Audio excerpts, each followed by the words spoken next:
So this is the 2022 Stampers Anonymous Christmas release, and I couldn't love it more, if I'm being honest. I love the Stampers Anonymous release now that they're just a little bit more concise. 5 stamp sets, some layering stencils, some minis, and of course the element stencil. So a shout out to everyone at Stampers Anonymous, everyone in Cleveland, Ohio for doing such an amazing job. Teamwork makes the dream work. There's so many people that do so many components of the Stampers Anonymous business. I know Ted, Mr. Stampers Anonymous, the owner of Stampers Anonymous, is in the live, so thank you, Ted. And really, everyone that I work with Matt and Zach directly on stamps and stencils, so shout out to those guys in particular because really they do just a great job. But to Margaret and Sandy and just really everybody that pulls everything together, because it is great to have stamps and stencils made in Ohio because we can really push the limits of design because we have that ability to go back and forth and get everything just right. So the collection, there are 5 cling mounted rubber stamps in this Christmas release, 3 layering stencils, a mini for all of those, and the elements. So let's just go through the art real quick and then we will get into the creativity. So this is the first one, CMS 455, that's how we release the stamp. So cling mounted set or cling mounted stamp, however you want to interpret that. 455. I love this set. It's bottle brush trees, just fun. You know I love a good bottle brush tree, the woodland trees. And I saw this art, so I'll talk about that again. I license all of my art. There are very few things that I have the ability to draw. I will say, I can't say I license all the art because there is some art that is ephemera based, some things that we purchase and scan in that I do digitally. So I can take responsibility for some of the digital collage that I do. But for the most part, the art is licensed, and it's important to know that because there are some people, and I do appreciate people that see images from other companies that maybe I have used, but don't assume that somebody deserves it and some doesn't, because many stamp companies license art from artists where their business is really just drawing and creating and then licensing the art. So I just want to be really clear. Bottle brush trees, this was actually a watercolor that I saw, and I'm like, I wonder if we could turn that into a stamp. And so, of course, learning what I learned from Sizzix and Lisa about how we can actually digitize a watercolor, it was very cool to be able to turn that watercolor set into this bottle brush tree set. I like really how organic these trees are. I like the little chunks missing because to me that is a little bit more authentic. The bottle brush trees have that little twisted kind of wire base. This could be wood, this could be cork if you're stamping and layering. And then, of course, the trees come in a larger size and the mini because I didn't know how I wanted this to be. I wanted this to be for smaller gift tags as well as larger ones. You're going to see some really great makes with this because you can do everything from watercolor techniques to great embossing. Because we're dealing with cling mounted rubber, right? Yes, I have put mine to the test already. We get a lot of different kind of fading in and out of that. So I find that really, it's a cool set. So that is bottle brush trees. Then we have Holiday Sketchbook. I like this. Again, I thought this artist style was very unique. I love the bold sketch of this. It's really important when I'm designing stamps that I just look at, I guess, the aesthetic or the styling of that. And I felt that this artist style really paired well with that font that I've been using this year, right? That noteworthy font that I did. And I was like, oh, that's a perfect way. Because I knew I wanted to use this font for Christmas because we did this for Halloween. And we also did that font in the everyday stamp line. So these, of course, are separate, so you don't have to do the text. Now, many of these sets are going to come not weeded, meaning they might have the rubber on it. I've already pulled mine off. I'm just that guy. I like to weed that. I've talked about it in previous lives where, you know, you'll see the set where the whole thing has that rubber. They're already cut out. You can leave it like that. Some people like, you know, when there's a lot of little stamps to pop them back in. For me, I'm just that guy that I can weed them because I put them in a stamp storage binder. I'm not worried about them falling out. But again, you do you. So this one, Holiday Sketchbook, has these great scenes that you can color, you can layer, and then we've got these great text, but you'll see some cool ideas just with the words for this set as well. Same point size as the other noteworthy. This one, Paula actually named this one. Well, I was sharing it with Paula and just kind of talking about the ideas I had for this, and she's like, you know what, that's just darling. That is Darling Christmas. I'm like, thank you. You just named the set, Paula. I often have, that's the hardest part, I would say, after designing stamps for all these years, is finding a name for a set that I haven't used, right? Let's face it, when it comes to like you can only say so many things about festive or holiday or winter. So it's the name. You know, I should have just started with like Christmas 1, Christmas 2 and went with that. So this one, what I love about Darling Christmas is that it is just that. It is darling. They're very small. I mean, you can see, this is my pork chop thumb. There is a Christmas tree. That puts things into scale, right? Great little imagery. And again, the nice thing about doing rubber is that we have the ability to have different scale, right? Different scale and not lose the detail. We still get all that shading in there, the little shading of the leaves. Now these are pad printed, meaning the image is printed onto that cushion. So sometimes in the printing process, it does fill in a lot of the detail, but don't be fooled, because when you look at the actual stamp, you'll see so much detail in there.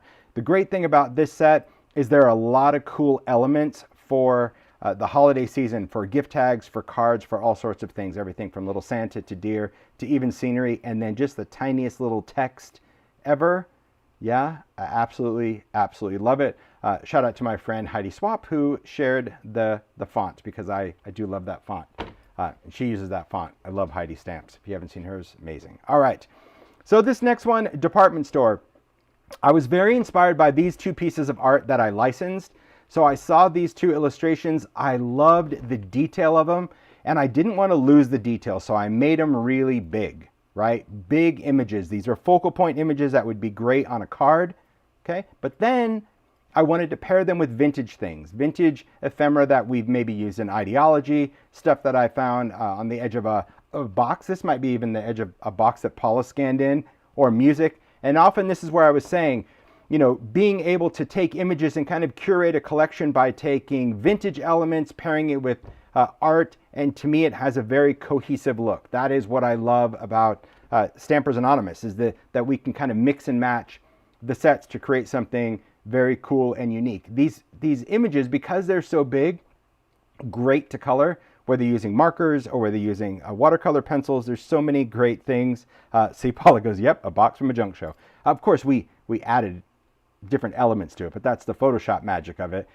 It's a lot of fun to take vintage things and pair them with, I would say, like modern or today art. But really, take a look at the detail of this. Oh, so beautiful, right? With that bow, these Christmas bells, beautiful. And I love the shading in there. I think it's just the lines that got me. So I call it the department store because it just reminds me of just big department store windows, or the displays from a department store where they're always just larger than life. And to me, I felt these images were, well, they were quite substantial, quite big. And then we have Festive Collage. Now, I will say this set took me the longest. Why? Because I couldn't find what I wanted to do. I know when we did Botanic Collage this year, there were some great elements, and believe it or not, the Botanic Collage were elements that I licensed as is, meaning the Botanic Collage with the butterflies and the flowers and that text behind it, that came from an artist that had already done that. And I really wanted to mimic that look, and I couldn't find anything. So I had to actually create these. Pretty proud of my work. I'm not proud of how long it took me, but hey, I am no Photoshop genius, but I do what I can do. I will tell you that I licensed a lot of these vintage engravings, but then I paired them with scanned elements and ephemera, some postcards. Also, you know, you can license a lot of different ephemera. I know those that are doing junk journaling, you know, you can do so many great downloads. But I actually had to create a poinsettia. There wasn't one that existed. I'm not going to tell you what this was because honestly, I have no idea what kind of flower it was to begin with. But I remember showing it with Paula, and she's like, "Where did you find one? I've never found one." I'm like, "Oh, it really wasn't. This is all smoke and mirror Photoshop." But I think that it really mimics that look of Botanic Collage for those that love those stamps. I did it exactly to scale, meaning those two flower stamps, well, now we have the poinsettia and the holly, and those smaller butterfly, I wanted to do kind of the little juniper and the pine branch. These stamp beautifully. When you see the makes, they just make my heart happy, because again, it was all about not only having enough of the image to create a beautiful outline, but giving you enough space that you could in fact add color to these. So although they look somewhat solid, you'll see the ability to actually add color. So those are the 5 stamp sets. Couldn't love them more. I do. Then we're going to get into the stencils. So with stencils, I always love I don't know, just going through and seeing the stencils that I have, because again, with Stampers Anonymous, nothing is retired when we do the stamps and stencils in the everyday line and the seasonal. So you can go back and find older seasonal stencils and stamps. And I'm always looking at kind of scale, things that maybe I haven't done. I've done stuff with words, I've done stuff with music and trees and snow and icicles. I really wanted stuff that just had some smaller pattern. And again, I'm not going to lie, it was all about what I could add paste through. What would be really good for texture paste, for crackle paste, for grit paste. So these, we have this kind of small poinsettia pattern, great for monoprinting. We've talked about that, I think, during the Halloween live, where you can ink these or spray these with mica stain and print with them, but also very nice to put all this paste through. And again, a shout out to Matt, because these start out looking nothing like this. These start out looking like an image. I'm like, wouldn't it be cool if you can, I don't know, kind of break the petals, because this was one solid image, add some elements, space them out to create a pattern, but this is what we get. I also love this pine. I love pine and pine cones. Obviously, you know, living in the mountains of Arizona, we love pine trees and pine cones. And I really like the fact that this design not only has that kind of deco or graphic look to this, but also a wonderful opening that allows not only inks, but also paste and other mediums to go through. And then we have this Art Deco holly leaf. Again, I've done holly, so there are definitely more vintage or organic looking holly stencils that I've done. This one I wanted a little bit more of a, I would say these probably have a little bit more of a modern take to them, because I have a vintage poinsettia already. I have different pine and pine cones, and I have different holly. So these are the regular size. And then of course the minis, exactly same design, scaled down about 40%-ish, just depends on openings. But there again, you're still going to get all of that great detail and the ability to put ink and paste through those as well, right? Which is really, really good. So I like the fact that we have the minis. Nice that we have two scales to work with, because sometimes if you're doing a background on a tag, you don't want anything that big. And then we'll get into this set. So I started doing these element stencils at the beginning of the year. We didn't do any for Halloween, because for me, it's not going to happen all the time. It just depends on if there is an element that I would like an individual stencil of. And that's what these element stencils are all about. They are smaller than a mini. So if you're like familiar with the tag world, this is a number 5 tag. And the whole concept behind elements were a stencil of a single element, be that a number, a word, maybe an icon, right? Whatever that happens to be. So when we did these at the beginning of the year, we did these great element stencils of numbers, perfect for just collage journals if you like numbers. So this was one of the fonts, kind of that grungy font. And then we also did this more industrial font, this kind of cargo. You'd have to make a pretty big advent calendar if you were going to use these. But I just love the big, bold numbers. So what I wanted to do for the holidays was just create some bold words. And that's really what this is. It's a whole set of these words. We've got humbug, cheer, wonder, joyful, jingle, peace, holiday, believe, merry. We have December 25th, ho, ho, ho, and wishes. And again, you'll see how the makers use them. You can use them on cards. They're great for backgrounds, but just a cool element to add to your holiday making. All right? So those are the stamps and stencils. Real quick, Mario, can you do me a favor? Sure. Can you go around on this side, just at the bottom where the baskets are? Yes. Thanks. Sorry, I just want to show you guys something because I forgot to talk about it. That second basket right there. Yep, pull that out. Thanks. And oh, thank you. I know it's a good thing I know where stuff is, right? No kidding. You're so organized. I know where it is, but okay. I'm going to take these out. I hope these are them. These should be them. Yes, yes, yes. I'm going to talk about these real quick. Thanks, Mario. So I talked about this for Halloween. I didn't even take them out this morning, but I'm still going to. Okay. You'll have to catch me, Ted, if I misspeak, but I'm pretty sure these are this year's because we do them. So these are the exclusive sets that we do for Joann as well. In Joann stores, we do clear stamps. It's the only place I don't really do them for the everyday market. I only do clear stamps for key accounts or chain stores. So these are the stamp and stencils. They are exclusive to them. It's just clear imagery. It's none of the newer imagery. It's none of the new rubber stamps.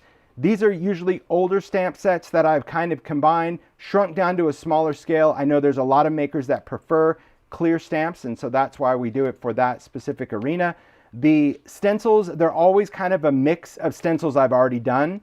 So as far as artwork, there's nothing exclusive in the artwork other than the scale, the fact that they're in clear, and it's a great value because you do get these Stamps and Stencils. So see, you guys will recognize the tidings. So this is not as big as the regular bold tidings and not as small as the mini. It's kind of a great in-between size, and I know many of you have it. There's that Santa.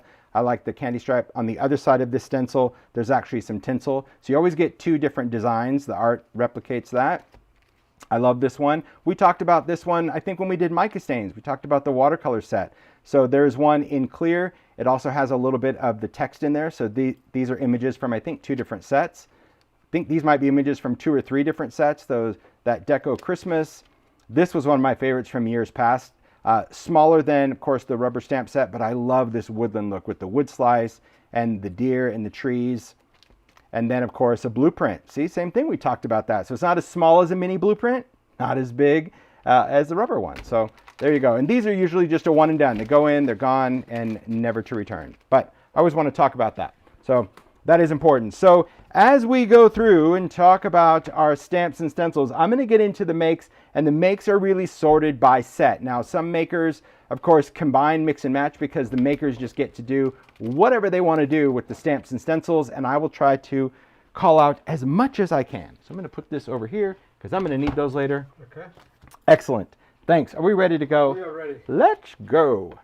So we're going to start with this. We're going to start with bottle brush, and I have to say, I always am amazed at what the makers do when it comes to taking a stamp that maybe not their normal style, but how they take a challenge and they do what they do. Now, that's not saying this is Cassie, because Cassie loves doing vintage stuff, but I love the fact that, you know, when it comes to an image, and you're going to see from Bottle Brush Trees how different it is. That to me is the power of a maker, right? All of us, is the fact that as a maker, you can take an image that you may not think, oh, that's not really my style, that's too vintage, or that's too bold. And then when you see it used, you're like, oh, wow, okay, maybe I can do that.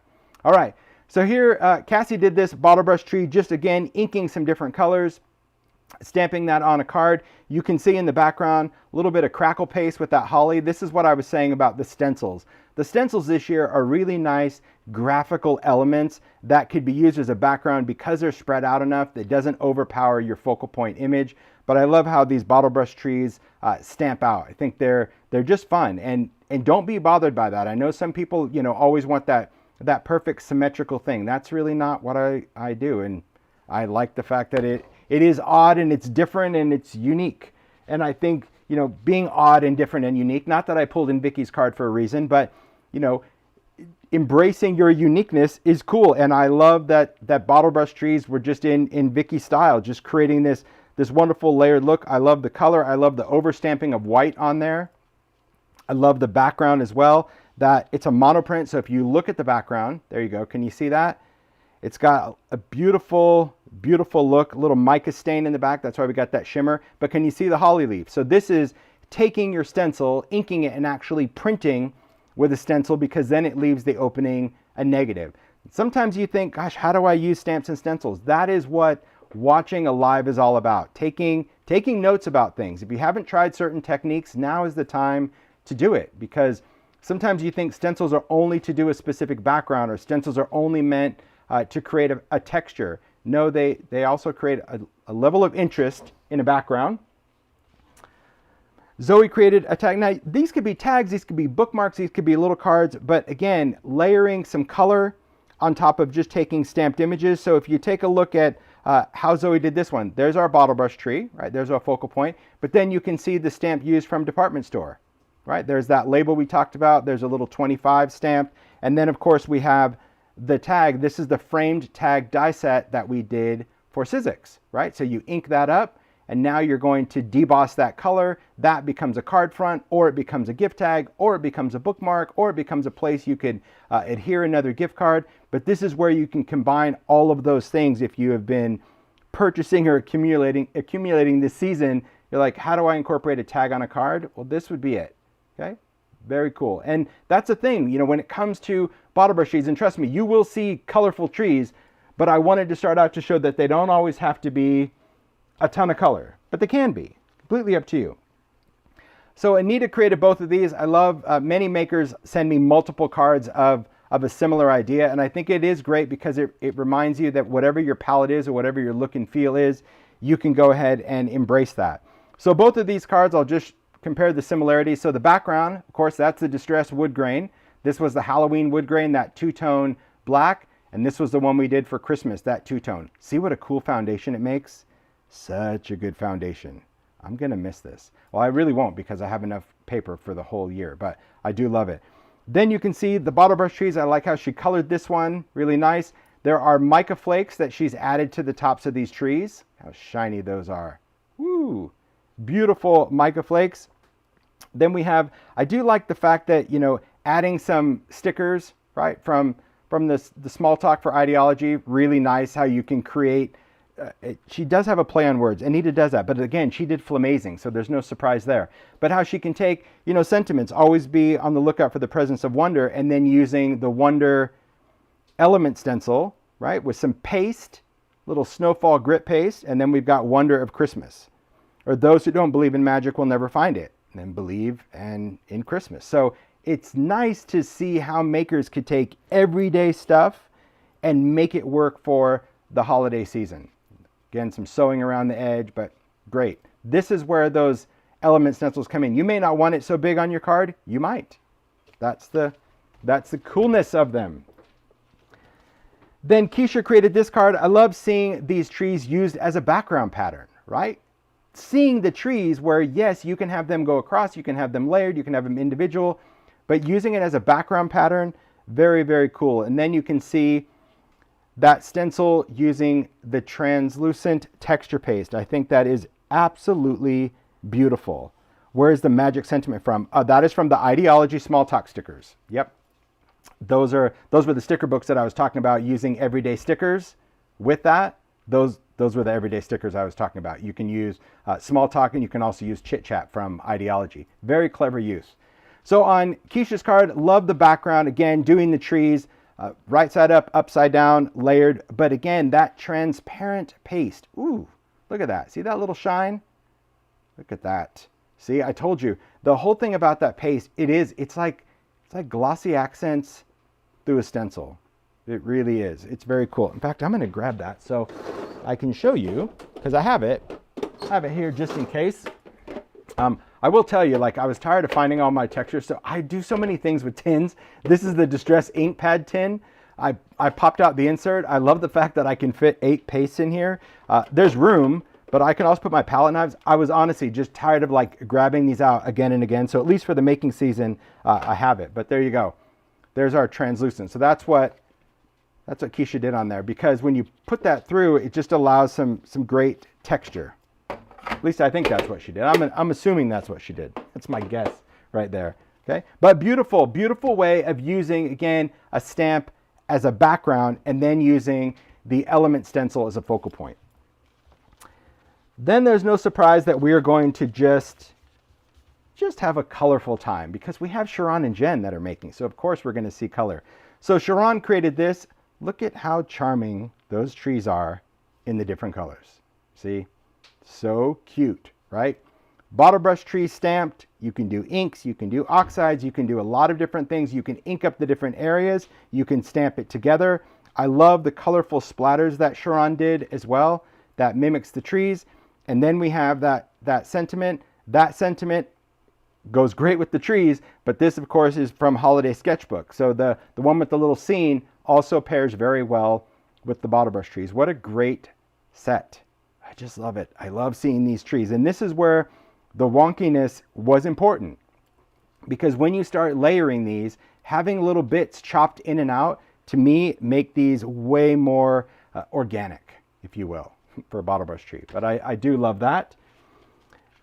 Then Jen created these cards, so she's really bolding up the color game. So let's just talk about like different ways that these could be used. So first of all, as I mentioned for the bottle brush trees, it has 2 different scales. So you can see on these cards the nice variety of scale. You have something big enough that it could be a focal point. It can go on a tag. You can have them go across. But you can also mix and match the large ones with the small ones depending on how you want your card to be. Then, of course, you can decorate it with droplets, with gems. I love the Holiday Magic. This is an Ideology label sticker. But look at those rainbow trees. Little color, little blend with water. Magic. Then we've got this one. The light is super bright today, huh? I see it like it wants to sparkle. It wants to sparkle and shine, which I think is great. So here you can see those little gems on there. I love that mica. See, the distressed mica flakes for snow is just beautiful. Really beautiful. All right.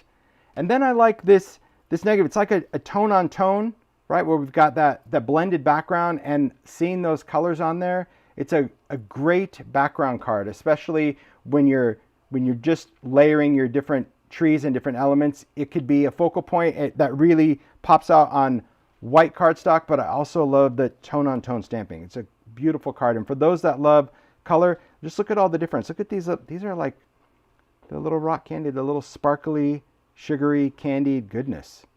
Very cute. Sugary and candy. I know. Your friend. Well, you can tell. I love the sweetness. So great cards. Then we have, I'm going to show you some, because we have a lot of like slim lines. I'm sure that the whole idea of the trees and lining up was really like, okay, I've got a lot. So Barbara created this. Love this card where you can see, oh, that got folded over. There we go. Let me stick that down for you. There we are. So you can see the trees, all the different watercolor trees. Again, if you're doing slimline cards, or even if you wanted something just to put in a frame, I always talk about the importance of treating your stamped art as stamped art. So if you wanted to put something in a frame or add some clips or add a string or add something on top, don't ever doubt that your cards are really art. I need to glue that down because this looks like it was done on a piece of frosted, right? You see the trees down there. I love how that stencil over the top with the snowfall and a little rock candy. Look at those snow flurries. Beautiful, beautiful card. Then this one, this is an undertaking. This made me nervous. Tammy B created this. Look at this giant shakety shake. This is one giant shake seal-a-meal right here. This is a huge, I mean, you know, because when I'm talking about shaker cards, it's normally like, you know, something small that you would want to shake in there. But Tammy went with the entire card being this great shake pocket. Look at all that snow in there. The mica mixed with a little rock candy, and then we have the bottle brush trees in there. So there you go. That is so good. So good. Well, I picked it up and at first I guess I didn't realize that it was a shaker. I just thought it was a piece of acetate over the card, and I'm like, oh, this is really cool. But then when I picked it up, you know, it started to move, and I was like, oh, like it was going to fall off, and I'm like, oh, this whole thing is a little pocket in there. Look at that. You know, I like that. I like good movement in there. So very cool card, right? Very, just so much going on in a slimline card. Nico created this. Again, the nice thing about these trees, they could be independent. You can showcase the stand or you can crop that out. So I love how Nico went in and layered all these colors. It's really interesting, right? That these three slimlines all share kind of this wintry blue vibe. I always find that fascinating from a maker perspective. But again, background, just an inked background, little stitches around the edges, and then all of these trees stamped and layered, and then a little rock candy on the tops of the trees just to add a little winter sparkle. But again, giving you the idea that when you're working with these, you don't have to stamp the entirety. You can certainly have it fall off the bottom of the page. And here you can see Winter Wishes, that's used from the sketch, and then from Our Family to Yours is from Darling Christmas. So you can certainly, I mean, you'll see element stencils, stickers, this is from Department Store, this is from Sketch, this is from Darling Christmas. That's what I was saying at the beginning of the live, that the great thing about working with stamps is that you can mix and match. If you don't have the right thing that you want, that you're envisioning, that happens to be in that set, just because it's in the set doesn't mean you have to use it. You're like, oh, I prefer this sentiment with this, or oh, I prefer stickers with that. That's, I mean, come on. That's I love those trees. They're just fun. I hadn't seen Bottle Brush, and when I saw that watercolor, I was just like, incredible. And then I saw this card that Kubert did. And, holy moly. And we were like, oh my word. Seriously, sweet mother of Fussy Cut, because that, like, every single one, those are cut out. Oh my gosh. That is not a die. And I love this card. Paul and I were talking about it. She's like, did you see the card Kubert did? I'm like, I'm holding it right now. It's like, you know, I mean, it's like as long as my arm, this card. It's a long card. But there again, this is something that would sit on a mantle. You would open it up and sit it there. It's just so cool. So these are done with Distress embossing glaze, having all of those colors of the embossing glaze that really work so great with the Distress palette. Then doing your ink blending over it, because then you get that brown ink in between all the bristles. That's where the contrast is coming from, because then when you cut it out, you don't necessarily have to cut too many details. It's still a lot of cutting, don't get me wrong. There's still a lot of ins and outs, but inside here, you're getting that dark because you're able to do that inking. So it was kind of like that rusted enamel technique, but on the trees. I thought it was absolutely brilliant. I love all the bases. Again, these are all cut out as well. And then you can see in the background, the stencil, the inking. So there's the pine, there's that seal from department store. It's just, isn't that cool? It's just, it takes up the whole screen. It's a fabulous card, right? That is Just- beautiful.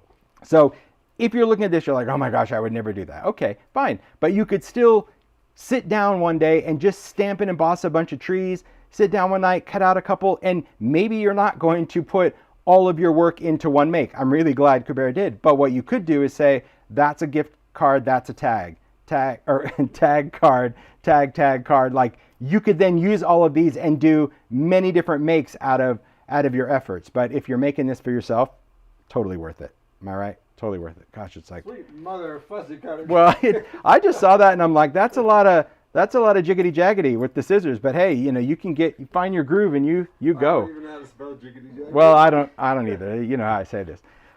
Kathy created this card. I thought it was incredibly charming. I showed like how Nico just kind of cropped off the bottom of the trees here, right? Kathy didn't even ink them. And I thought that was a really clever idea, that when you're using the bottle brush trees, remember when it comes to stamping, Kubera is laughing. When it comes to stamping, if you don't ink the stamp, it can't stamp the ink, right? There you go. And you're like, thank you, Captain Obvious. But really, the truth is, if you have the bottle brush, don't think that you have to cut off the bottoms. It's just, if you're going to ink them and use them, just don't ink the base and stamp them, and you have these great trees. A wonderful woodland card that Kathy did. I love seeing not only the trees, but if you look at the little decoration, those are all from Darling Christmas. You'll see in that set when we get to it, the garlands, the strings of lights, and how well they work on the trees. They're scaled beautifully for the bottle brush trees. In the air, there's a feeling of Christmas. That's also from Darling Christmas. And then you can see the background, texture paste, a little mica stain, and using the poinsettia stencil, because as you've seen for the demo, if you haven't, definitely go back and check the Distress Holiday demo. But this is texture paste and mica stain. So we've seen how it takes on that color and that beautiful shine. Wonderful card, right? Great to see the bottle brush trees used so many different ways.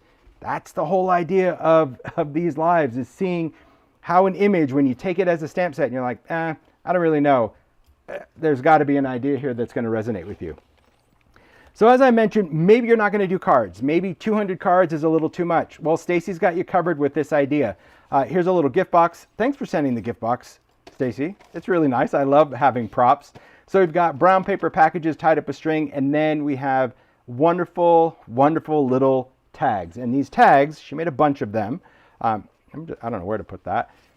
Take a look at all the ideas, and thanks again, Stacy, for not only doing the tag in the box, but then just showing like that this idea can be transformed many different ways. So could it be a tag? Yes. So this tag would be stamping, adding a little bit of snow. So that's using the stencil, my favorite, the splatter stencil, little rock candy, little sewing, and then you see those little tiny stars in the background? That's from Darling Christmas. So you can do layered tags in different sizes, right? The little 5 cents, there's a 25, inking different colors. So I did ask her, like, hey, I noticed that you have snow on top of the tree. And I know that Tammy B has done a great tutorial about tips and tricks if you're going to add white snow to a green, or any color for that matter, inked base, especially around Christmas. You have to really know your snow before you start adding it to your makes. Meaning, if you try to put any kind of snow medium, be that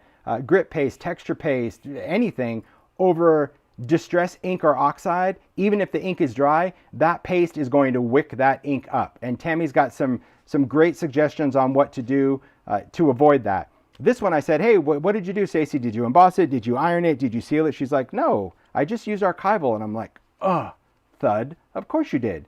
Because Distress Archival is a waterproof ink, because Archival ink is an oil-based waterproof ink, but I knew that these colors were Distress, and it just, see, it's one of those things, out of sight, out of mind, makes me think like, I need to use my Archivals more.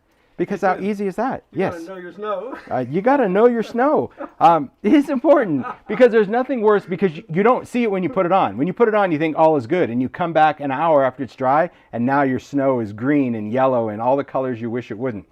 So this, if you use Archival to do your stamping, which Stacy did, then you can put your snow right on it and it stays white. So thanks, Stacy, for that wonderful reminder. So in addition to these little tags, I love how she also layered these. We're going to talk about background stamps where you can get out your background stamps and create, but I love the idea of a layered tag where even if you weren't going to stick it down, right, like these are done with foam, this is really nice that you can add a piece because then you could add a photo, a gift card, a little sentiment in there. So that's just a very clever way to attach two elements together.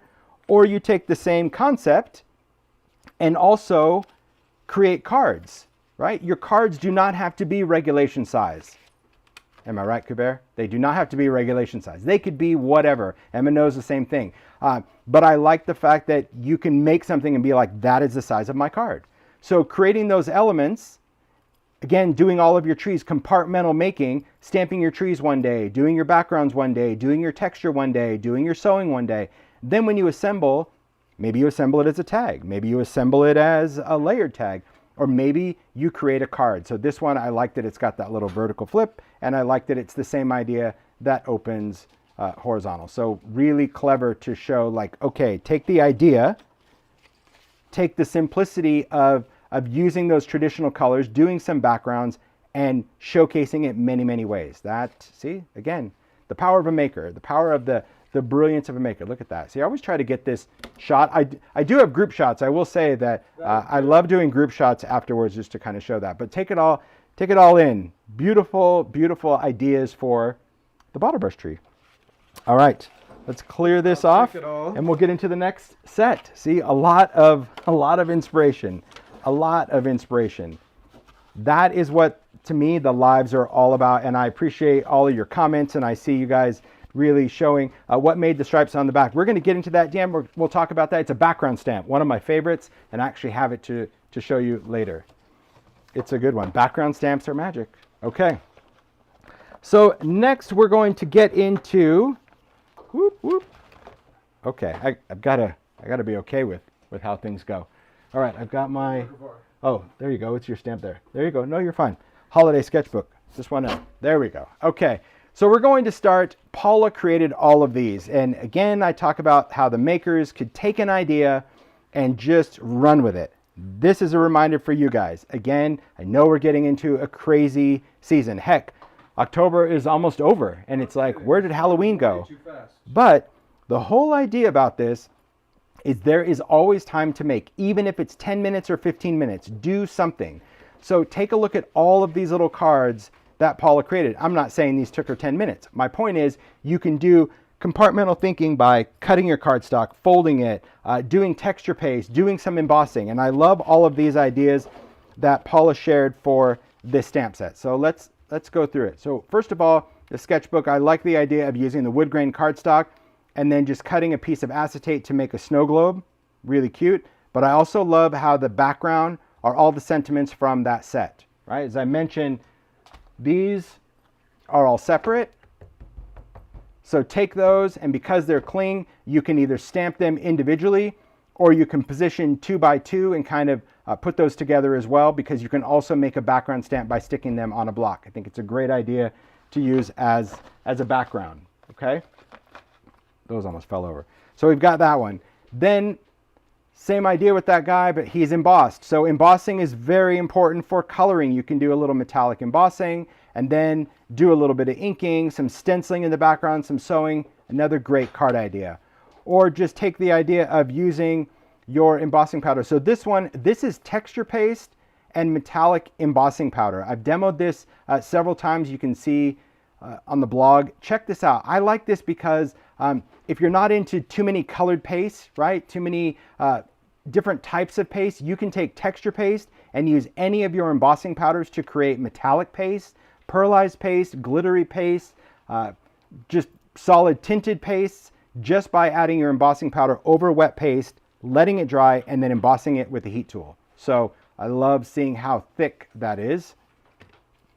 Beautiful background here, just stamping those, because you can stamp in any color. You don't have to color every image in, and I think that's the importance that these cards really show is, sure, you can stamp and you can color and you can do all those things, but the image itself, just by using your different colors of inks, pairing it with stencils, adding your details, create some wonderful little cards. Take a look at these. These are both just embossed in metallic, right? I believe this is going to be platinum, right? Liquid platinum embossing powder, but I love seeing it on black and on white, little string, charming.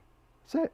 You don't need to do anything else. You can, right? You can stamp sentiments on the inside. You can pair these with anything that you want, mixing and matching, but this is basic stamping and embossing, and it is hand done. So sometimes, I'm pointing this out because I do know the maker mindset that sometimes we think if we can't do what we always do, right? If we can't stamp a million things and layer and color, then we're not doing anything. And that really, that's kind of sad, because we have all the stuff that we want to do stuff with, and it is nice that we're able to at least do some of it. Love the texture paste through here. This idea of stamping and layering on vellum, little tiny attacher for the win. Perfect to add onto little cards. Look at this one, probably one of my favorites as well. Oh, there's a craft one. I didn't even see that. There was black, white, and craft. Oh, there we go. Look, there's a little trio there. So always Paula. But this one had me, because I just think it's really clever. Look at all those sentiments stamped in green, cutting off the edge, right? Don't sit there and go, okay, everything's got to line up. Just do these as a background, but then choose that sentiment that you want to be your focal point, center it, and stamp it in a different color. That is clever, right? Very, very clever to take those words, create a background, and call out one of those. Because if you think about it, you can do this idea, but you can call out 6 different sentiments for this set alone. Really, really cool. I thought it was brilliant. It's a brilliant idea.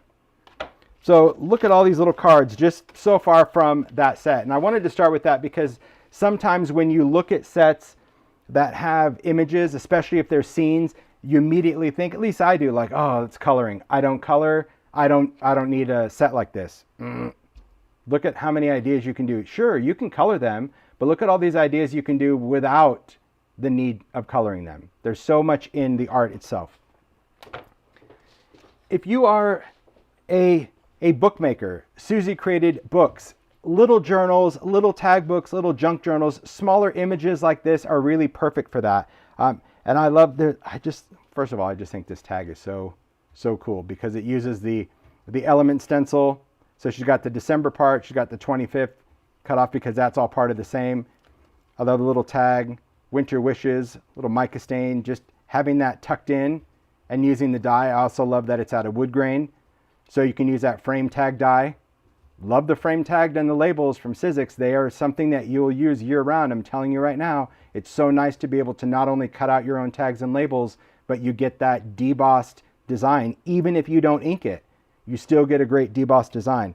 But Susie went in and created this tiny little book with ribbon. Oh, we already know about the ribbon and the mica stains, don't we? If you watch that video on Distress, coloring your seam binding. But this is all done using the specimen slide frame from chapter 3. And this could also be a garland. I mean, I know this is a book, but I think what a great idea for a garland, because you can take these images and stamp the scene.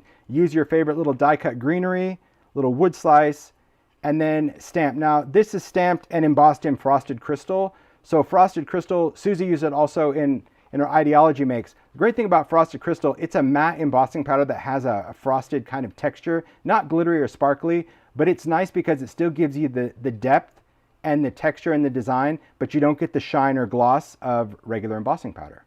But I love all these little scenes and how the light plays with the mica stain in the background, all the little dyes. And it's also, not only that, but how it's mixed with moss. I thought that was really clever, Susie, that you took a lot of these little green, I've never done that, so I love the idea of taking these greenery dyes and kind of filling in the blanks with just some moss, some green moss. You can see all different colors. Little ideology stars. Isn't that cute?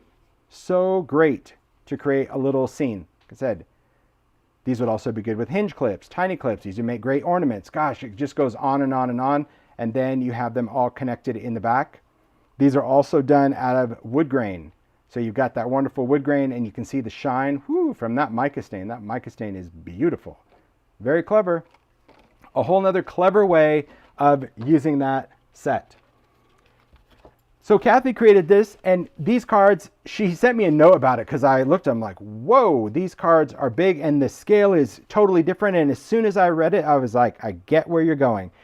So Kathy said these makes were inspired by cards that I believe her mother and grandmother used to buy. That cards that you could buy in the box at Christmas time. They were really, really inexpensive to buy, but they had this larger than life focal point image, and I can completely picture this on vintage holiday cards. That large focal point, Christmas bells, and then a scene in the background. And she said, like, when I saw that, I knew that this needed to be paired with the department store elements because it was like that larger than life, as I mentioned, element to it.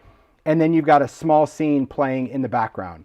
And so I think that's charming, especially the fact that a make really connects to a core memory, a memory that you have as a child. I think that's beautiful. But I love how she colored the bells on the top. We've got music, a little splattering, and then you can see the scene. And you've got that cityscape with the trees, and just how she went in and stamped the skyline. Didn't really add those elements, because remember, if you don't ink it, you can't stamp it. So if you're looking at this cityscape right here, if you just ink the skyline, you could stamp the skyline, and then you could watercolor and put another scene inside without this one. Does that make sense? If you see it side by side, it should make sense. I love how that was carried through. Look at that. Ooh. Love that. But I don't know if that's foundry wax or pearls. It could go either one, but that's just so beautiful. Love the colors of this, the splattering. And again, the scene, there's some snow on the bottom, little rock candy. I like the scene, like they're walking. He's like, I got my stuff. I'm out of here. Right? Or just being in the park and playing. So these images, pairing them together, I mean, I can't say that I put them together thinking, oh, they would go in the same scene. To me, they were individual, but I love seeing them all together. Really, really beautiful. So cool. Just great. Great inspiration on the cards, especially seeing those pieces paired with something in the background. Emma created this card. Again, another scene. I love the big cards. I love seeing that. There's some of the design tape in the back. That's a little ideology tape. But look how she created those scenes flanked with that snowman in the middle. I love the snow flurries, little bits of baubles inside, and then joyful. I thought that was really charming to add that sentiment with the little die-cut hearts on here. And then, of course, hardware heads. See? They're not just for steampunk. They're great for Christmas, too. But a charming scene. I think the pop of red is really nice. I love the little hearts added to that scene. Love the coloring that Emma did and just how she carried on that snow just using, again, that stencil. I love that speckly stencil. It's a good one for snow. I said that. I talked about that in the Distress Live. But great card. So if you want to create big scenes, so you got like small stuff, big stuff. Can you see where I was going? Yeah. Then we'll end up right in the middle. But I think it was important to be like, you can make small things. You can make big things with small things. And then we can go in and just do a lot of different color stamps. So this one needs no introduction, but I will. This is Alberto, who just does, I mean, I'm always so impressed not only with how he incorporates the images, because I totally get that, the Stampers Anonymous images are not his normal jam, but he makes it work and created this guy. And then all of this other stuff, no doubt he drew it himself, right? So if you're like, where's a snow globe stamp? It might be one, it's not mine, or the holly, but chances are he probably drew all of this stuff. But his ability to create a scene using an image as his inspiration is just amazing. And then we have the From Our Family to Yours from Darling Christmas stamped in there. Look at that. I mean, it just looks dimensional, right? Looks like you could just, but it's cool coloring. Amazing. Look at that shadowing. See, drop shadow, like he actually has distance. Oh, not me. I'm like a hot mess. I pretty much just like put mine in a pool of sludge and call it a shadow. But I'm good with that, right? You do you. Sludge. I do. I love it. It's always, yeah, I agree. His coloring is just, when you see it, To me, it's always like not only the coloring, but I see the coloring, I'm like, where did all this other stuff come from? Like, why didn't I design a snow globe? That's what kind of puts me there. Why didn't I design a globe to go with it? But hey, I think that seeing inspiration is everywhere. Oh, Kath created these cards. Love the idea, again, about taking a design and it could be an element and you can add so many other things around it. So these cards, what I think are wonderful is that they all have an acetate layer. So if you look, there's the background stamped and accented with white. So we've got some mica stain, and then I love how Kath just stamped it in black, accented with white, and then layered with a piece of acetate, and then did the snowfall paste to it. That's what makes it look like ice. That Distress Snowfall Grit Paste is, well, it's magic because it just dries so icy and beautiful. And I like that it's a layer over the top. So using the element stencil and also using the pattern, just beautiful. Same idea, same concept, and then just attaching that using a piece of ribbon. But aren't those wonderful? A great way to use mica stain. Use your image. You don't have to do a lot of coloring. So again, think compartmental making. You could spend a couple days inking backgrounds. Then you can do all your images in black. Then you can go in and do all your detail in pen. Then you could have all of your transparencies cut and let your paste dry. Punch your holes, layer it together, zippity-doo, you've got these beautiful layered cards, right? Because to me it's that snowy stuff. Oh, here's the best snowy stuff. Okay. Gosh, we got to keep room in here. So Yuko created this card. I love the simplicity of this. Just again, seeing that little scene, but then we've got the crackle in the back. So the crackle paste, the Distress Crackle comes in opaque and translucent. So having that little bit of translucent crackle really makes these holly leaves not only shine, but they just have a little bit of crackle in there, done with some Distress embossing glaze. I hope to show that technique today as well. It's a great way to color with powder and just create a beautiful background. But using your favorite die cut shape. It could be a frame, it could be a label, it could be a lot of things. It doesn't always have to be a square, a rectangle, circle. It can be, but this is the time that you can go in and dig into your stash of dies and think, what do I want to add as a frame? And I love how Yuko created that with the little Let It Snow as the base. Then we have a slimline card. So Anita created this card. Look at the contrast of that. Boom, right? Black background, stamped and embossed in white to really make that a wintry scene. It looks like a negative, but I also love the fact that it has a very wintry vibe just because these are stamped and embossed in white. Then gone in tinted with some color with some mica stain. I love the idea of using the words as a border. So again, when you're looking at cards, look at the ideas that you see in them, right? Maybe you're like, oh, I don't do slimline, or oh, I don't want the contrast, but okay, I like the idea of this. Well, Paula used those words as just a background. Anita used them as a frame. So if you were doing a square card, 1, 2, 3, 4, you could stamp another one there and you could have that as a frame. That's the whole idea about stamping and embossing. And I think the contrast is what just makes this card really stunning. That white embossing is just, it's winter magic right there. Paired with some mica stain, that's what makes this, it is like a winter wonderland. And she created a whole scene. Didn't think it was possible, but then again, that would be Anita. So we've got the cityscape in the back. There's the couple walking that are shopping, rushing through the park, the little snowman on the bench, building the snowman, and then bringing the tree. So a lot of hustle and bustle going on. And I think that just kind of sums up the whole holiday season right there, right? Beautiful. Very cool. All right, I should just try to make room.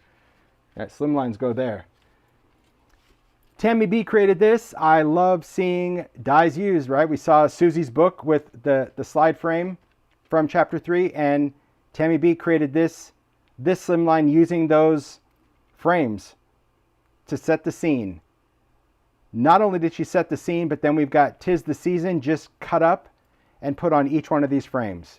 So charming. You could see the background. There's that stencil. Stencils, really, they could either be a focal point, they could be a texture, but you'll see a lot of makers, they've just used stencils as just a background, the subtlety of them. And that is the magic of your embossing powders, your different kinds of pastes, that they could just land in the background and really be the supporting cast of this. I also love just the details in here. There's a little plaid stamping on each one of these frames. I don't know if you can see it, but it's absolutely charming just to see that that plaid stamping over the background. And I like how these scenes are cropped out. It's kind of reminds me of like a movie film strip as well. Very clever to see the slide frames used in that. And of course, I like the whole idea of just that vertical slimline, right? And then we have this card from Joy. So when Mario brought this in, he's like, take a look at that. And, you know, it was the whole idea of like flipping. I'm like, no, this little arrow thing. You know me, I like a good mechanic. So Joy created this card with this little arrow, this tag that you pull. I'm sure you guys have seen these. It's that whole little waterfall cascade, and then she personalized it.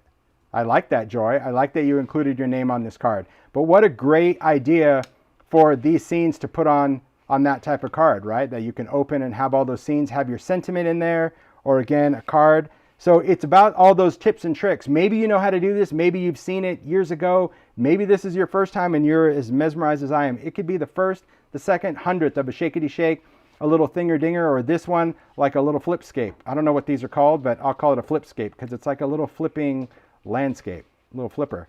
Isn't that cool? Really a fun way to incorporate all of those elements. See, I can just keep doing that. I'll tell you what. Interactive. It's not called a dinger dinger. Well, you know, but this one's like this is like a flipper, like a flip scene thing, cascade or something. Maybe waterfall. Oh, waterfall. Really? Woo, woo. A waterfall goes sideways? I don't know. Or maybe it's supposed to go, no? Maybe it was. Okay, well, it's amazing. It's a cool card. But to me, it just shows all the different ideas for that stamp set. Because when you look at the set, I think you could say, oh, these are only for tiny things. Yes, they could be for tiny things, but they're also great for books. They're also great for setting a scene. They're also great for highlighting. They're also great for combining. They're also great for framing with your different dies, whether it's a tag frame or this, or telling a story, or layering it with your other stencils, or pairing it with larger than life images. That's what I think is cool. And it's always amazing because when I see this, I think I couldn't have planned this much versatility in ideas. And the makers, because they do them, that is really what I'm counting on. I'm counting on saying, well, I know when so-and-so gets this image, they're not just going to make a tiny thing. They're going to make an Emma card. You know, they're going to put something big. And that to me is where you get surprised by what images can do. It's beautiful. All right, let's gather these up. So many ideas for a stamp set, right? Look at that. I love that. Beautiful. Oh, so many ideas. So many ideas. Again, I just still think that garland idea, just even the garland idea for the die itself is also super, super clever. So many ideas. So many great cards. Makers rock. Jeez Louise. They do. They do. All right. Let's do a little darling Christmas. We're going to start out with Paula again. See, I didn't even plan that, but I just kind of look at what's in the front because as I'm putting this in.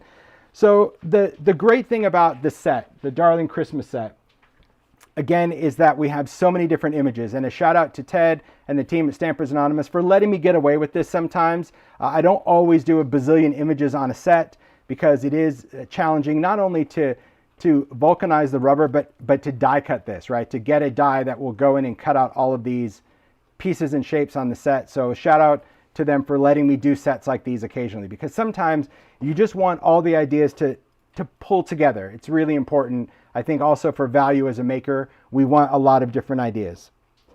The great thing about these tags, so Paula created these tags. So these are using this size tag. This is a number 5, and we launched this with Ranger this year. This is the mixed media heavy stock. So this is the same that I do in the number 8 tags, as well as the paper sheets that we do at Mixed Media.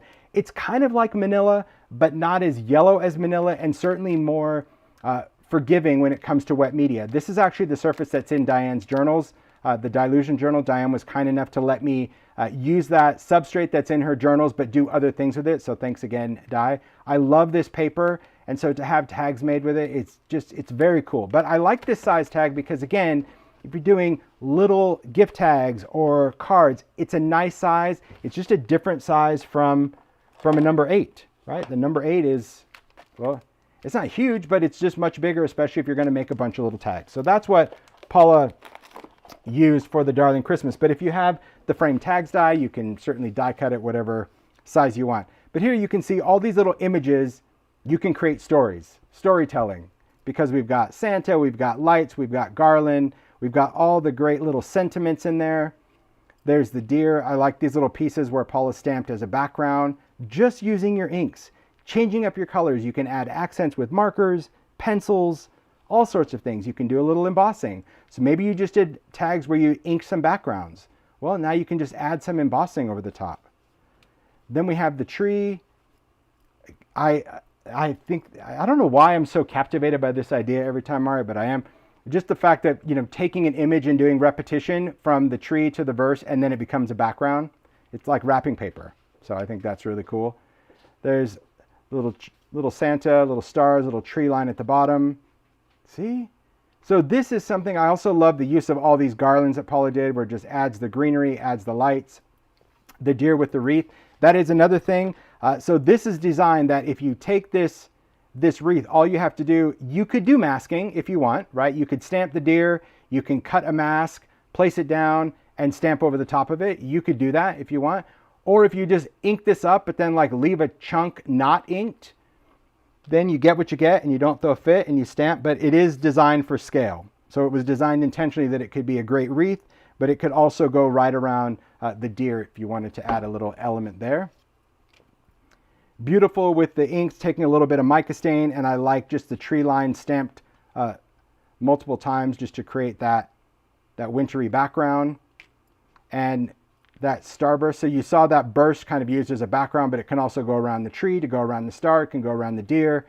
It's just great ideas. So when you've seen this might be one of those sets that you're like, oh, I could just sit there and stamp and watch TV and just do little tiny tags, right? Or maybe you're a journaler, a junk journaler, and these are all the perfect little size images to put into a journal or mini book. Then we have this tag. Barbara created this little shakety shake. I do love a shake. So this is using, I do like this, right? The whole display domes. This is the one, this is the rounded rectangle. This is the one that fits the TV die, but I really like seeing that dome. These are from Sizzix, and I love seeing that dome used on a card. It really fits those images perfectly. There's the background of that stencil. So this would be printed. So it's a monoprint. So you'd print in the blue. Then when it dries, lay the stencil back down and then go in and do your inking over the top. You can also do emboss resist. You can do all sorts of things. I love the vellum. Can you see that? Look at that little decal edge on the vellum. Tonic Decal Trimmer. This is the season that you get out that decal trimmer and you add that little tattered edge to vellum, cardstock, all of those things just to give it a different handmade vibe. Little rock candy glitter, because rock candy also doesn't have a significant static charge. So it doesn't go to the front of the makes. Love the little bit of ribbon, little flare. And of course the foundation of this card is a tag, right? Really good. I don't think it's me today. I do think it's something with the light, because I see my hands look like they're metallic. Do you want the light turned down? Maybe tone it down a little bit. Outside? Yeah, maybe that's what it is. Thanks, Mara. I just look, I'm like, ooh, it looks like I'm sparkly. I'm over moisturized. I'm not. Okay, there you go. Beautiful. Then we have, I just love, I look at this and I like, okay, so I knew Tifa did this because I'm like, envelope, story, Tifa. Let's see. A little bit more. That's good. I think that's really good. Let's see. How's that look? Oh, that still looks good, guys. Okay. Hope that looks good. If it's too dark, we can turn it back up. But Tifa created this. I love this envelope and the whole story that she created with it. Okay. Because we've got a whole mantle. I love the wreath right there. And just the texture and just the playfulness in colors. I love the neons as well. But creating the fireside, that little fire, all the little dots with gel pen, because Tifa just, her attention to detail. But what I couldn't believe is that is cut out. This is all fussy cut. All of these little garlands, all of these little circles, that is all fussy cut. So doing this and creating this scene is just fun and playful and beautiful. I love seeing how these pieces are layered up and stacked. I also like to see how it creates that frame around the top, but then just seeing those string lights just going on the angle, the diagonal is beautiful. The starburst, just kind of that pocket of explosion. There, that Merry Christmas, that's from Department Store. Then she also incorporated the bottle brush tree. So you just think of the stamp sets that were all incorporated to set the scene. it's really nice because this is something that you could put, obviously family photos, or if you do Christmas letters, sometimes you just need an envelope that's just magic. And I think Tifa always delivers on that, is creating those. So think about that. Even if you're not going to go into all of this cutting or detail, the idea here is saying, okay, yes, I send out a Christmas letter, or yes, we send out something big. So let's create the envelope that's going to also set the stage for it, especially if it's just a typed and printed out letter. And I think that's really, really great. I love seeing that die cut of the flame. That's from Fireside to the Fireplace. Really cool. All right. Then I'm just going to jump into this. I'm doing Tifas again because I always love the versatility of a maker where they can just pivot and do one thing or the next. And so this is just a mini, and we saw the Taggy. I love that, where she did the Taggy on her last make. But this one is it's kind of like a folio. And I love this idea of just taking your papers, right? Ideology backdrop. Then you can see the paste on there. We can take this off. I know whose that is. Thanks, Mario. He labels them. You're welcome. Thank you. You're welcome. You're welcome. Taking the ideology backdrop, then just doing all of that paste. I love the Bells, the department store. There was the tag, that die cut frame tag, that just went right around the ribbon. But that was the whole book. But then inside is it's just Christmas magic in here. So we've got the other side of the backdrop. There she used the element stencil, December 25th. Created this whole little collage, because at first, like when I opened it, I thought this stuff was going to fall out, and I'm like, I would have never thought of just sticking it all down. That's the whole thing. And you might be rolling your eyes like, okay, now he's just pushing it. It's the truth. Most of the time when you see kind of scatter, it's like a pocket that stuff would be tucked in or out. But this is an intentional collage where you can layer the stuff, you can have stuff where it looks like that, but you have that wonderful organic look to it. Here you can see the Festive Botanic, and then we also, I think that's what it's called. Let me get the name before I keep saying, Festive Collage. There we go. I don't want to say it wrong the whole time. Festive Collage, but also a lot of ideology elements, some of the ephemera, the little From Our Family to Yours, Merry Christmas. So that's from Darling Christmas. This is from the Holiday Sketchbook. And then also Darling Christmas, the little pocket. This could be from chapter 3. You can hand make your own pockets. I love the deer that's cut, little embossing, and then the gift, right? The whole idea of making a gift card more than just getting the envelope that comes with it, right? When you get a gift card, and I know some people have issues like, gift cards are so impersonal. I don't think so. I think it's the best gift ever. A gift card, giving it to someone that it's a place that they actually like. But what you do with it, you can make it as personal as you want, right? Then she did a little metallic. Hope you have a Merry Christmas and a very Happy New Year. Love, Tifa and crew. So a great way to deliver this. And I think taking a backdrop, an ideology backdrop, and I agree that reindeer just fussy cut around there, just layered, is charming, right? Especially over that little burst and the stars. But just taking an ideology backdrop and making that folio, that to me, I love that. Because again, you have both sides of the paper. You don't have to do anything. You can add other elements, right? You can add other pieces, and she did. She cut another design to thicken this up a little bit, but you don't have to. You can tape it together. You can just do a lot of different things with the pieces we have, and I really love this idea. So I needed to kind of do this back to back, because to me this was about Christmas letter and card, and then I saw this, I'm like, two really good ideas that many do around the holidays that you can add that personal look to it. So Tifa rocked it. Cool. I mean, all the makers rocked it. I just think, going from this to this, your brain's just switching into a totally different gear, but it's no surprise with her because that's what she does. So this next little series, Juliana created this. I love this whole little series of Darling Christmas because yes, these were sized for chapter 3, and I'll get into that a little bit more specifically.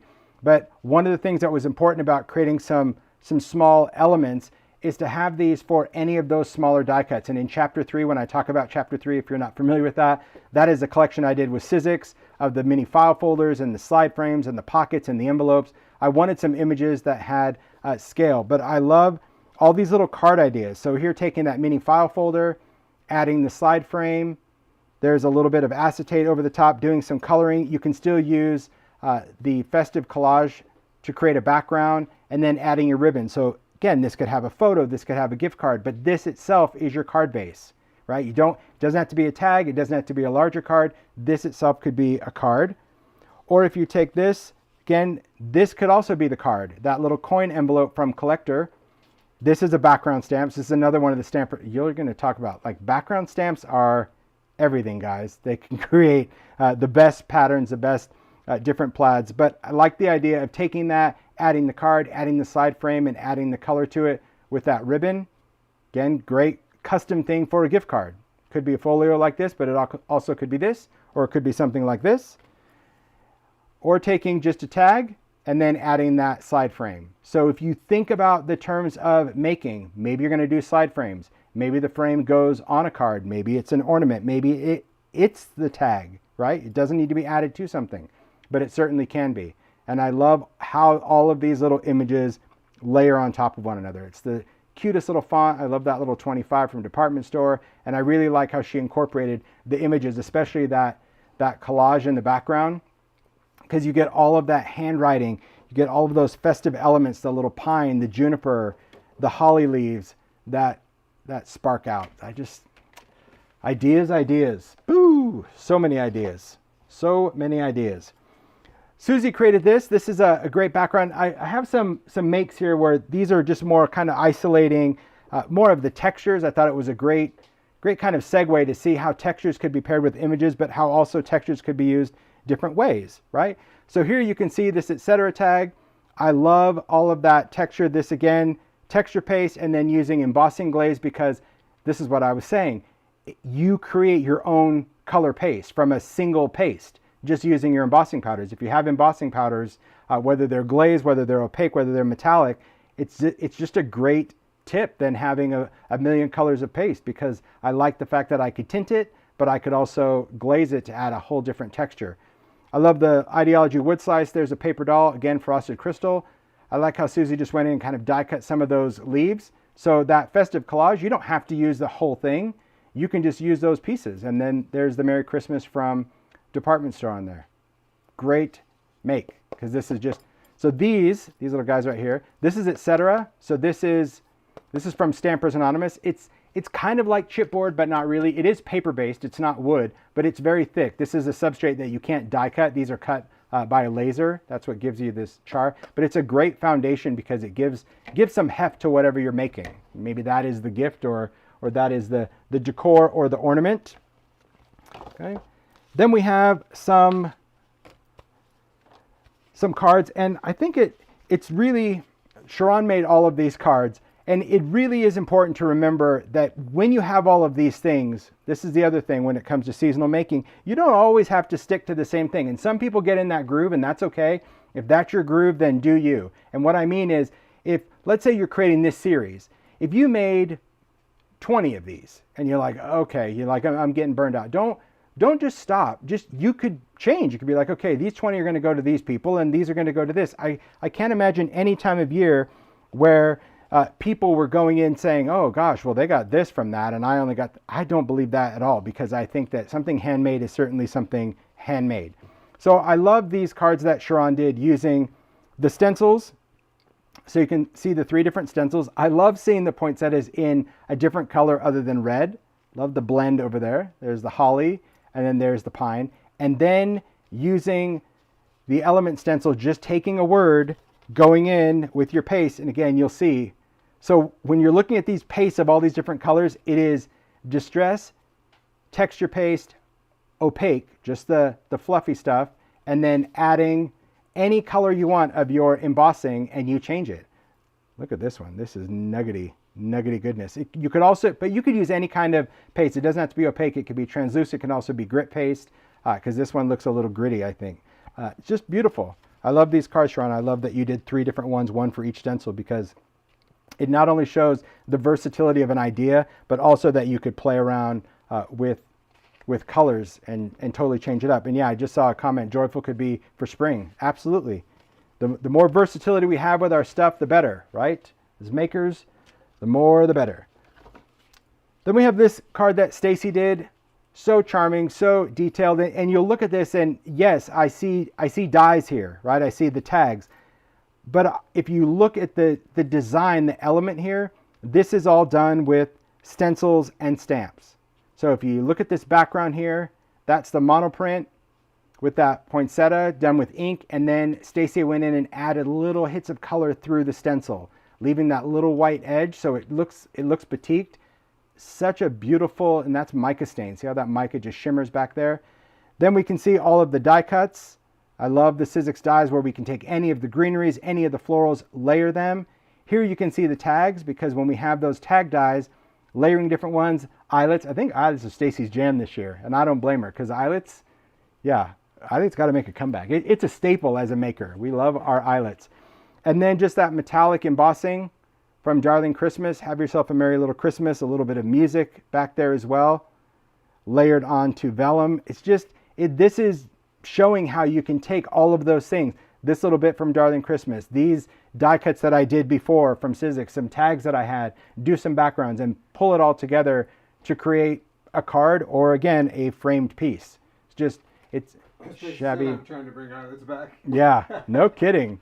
No, Stacy. I'll have to remember, Stacy, to show you like the coolest eyelet setter on the planet, guaranteed. It could never exist in today's world, but it is the most incredible vintage eyelet setter ever on the planet. Anyway, then we're going to keep going, because I'll get distracted and start talking about eyelets, and I don't want to do that.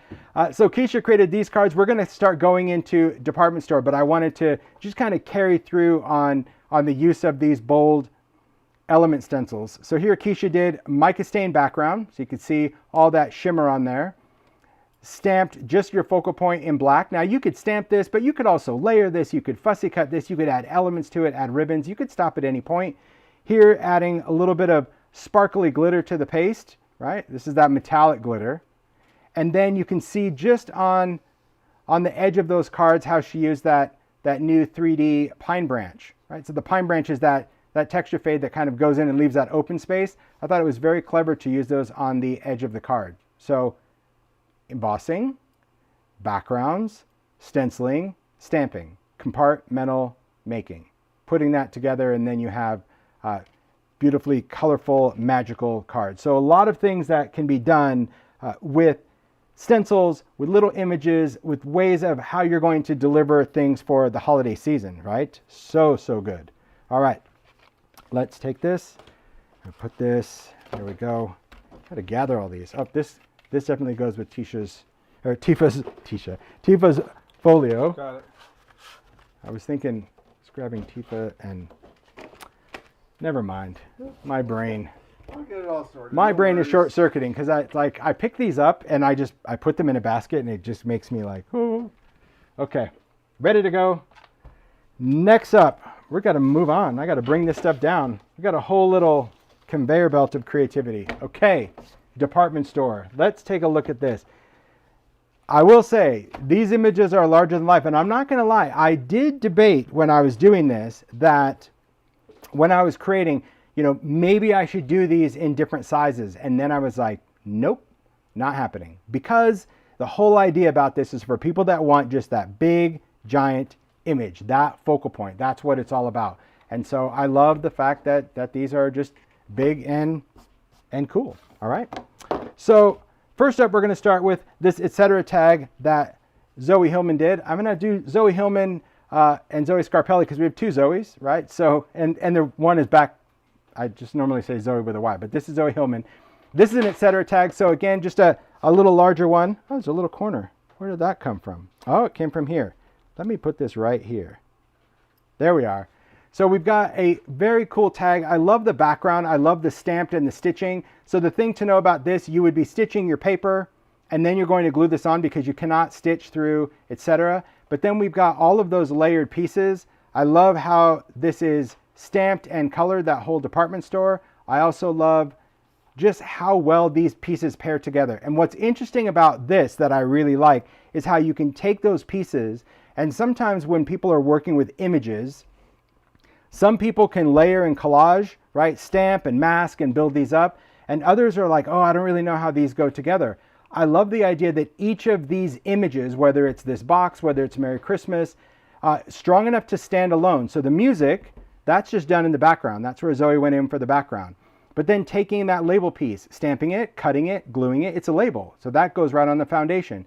But then these other pieces can be highlighted in different ways. By stamping, adding corners, building this up, that becomes your focal point. You can raise that with dimensional adhesive. And then we have just that Merry Christmas also stamped. And by just matting it with that little black cardstock really helps things, I think, stand out. Then these are the adornment metal stars. I love these from Ideology because they come in this great metal finish. You can paint them, you can glaze them, you can crayon them. But this is the whole idea about taking a design and building it. This is what's also great about the etc. tags. They're thick enough foundation that they can hold a lot. Then this is Zoe Scarpelli. This card, very mixed media. I love the colors of this, that rust, that orange, very crackling campfire in the background, using some oxide washes. I also love, she added some texture. Can you see that just gritty grime on the bells? Very cool. And then the pieces that are layered.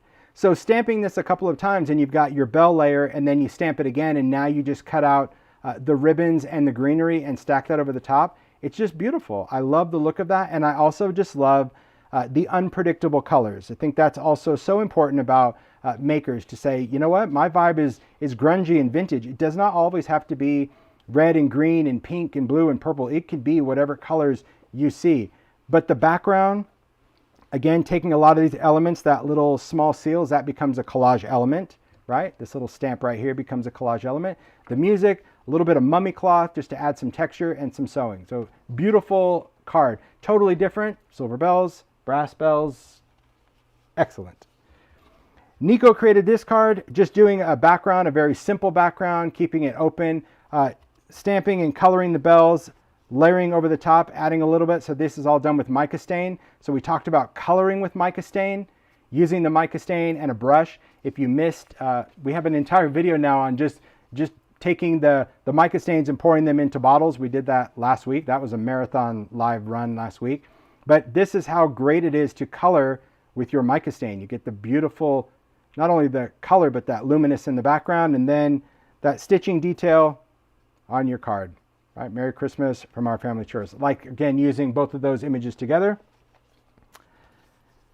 And Alberto takes the bells, and you know, this is the whole no line coloring, because you're like, well, where's all the shading? Where's all the stamps? This is just stamping in a light color as the foundation and then going in and doing all of that magic and adding the stars and the sparkles, all that pen work he does by hand. I love that drippy background too.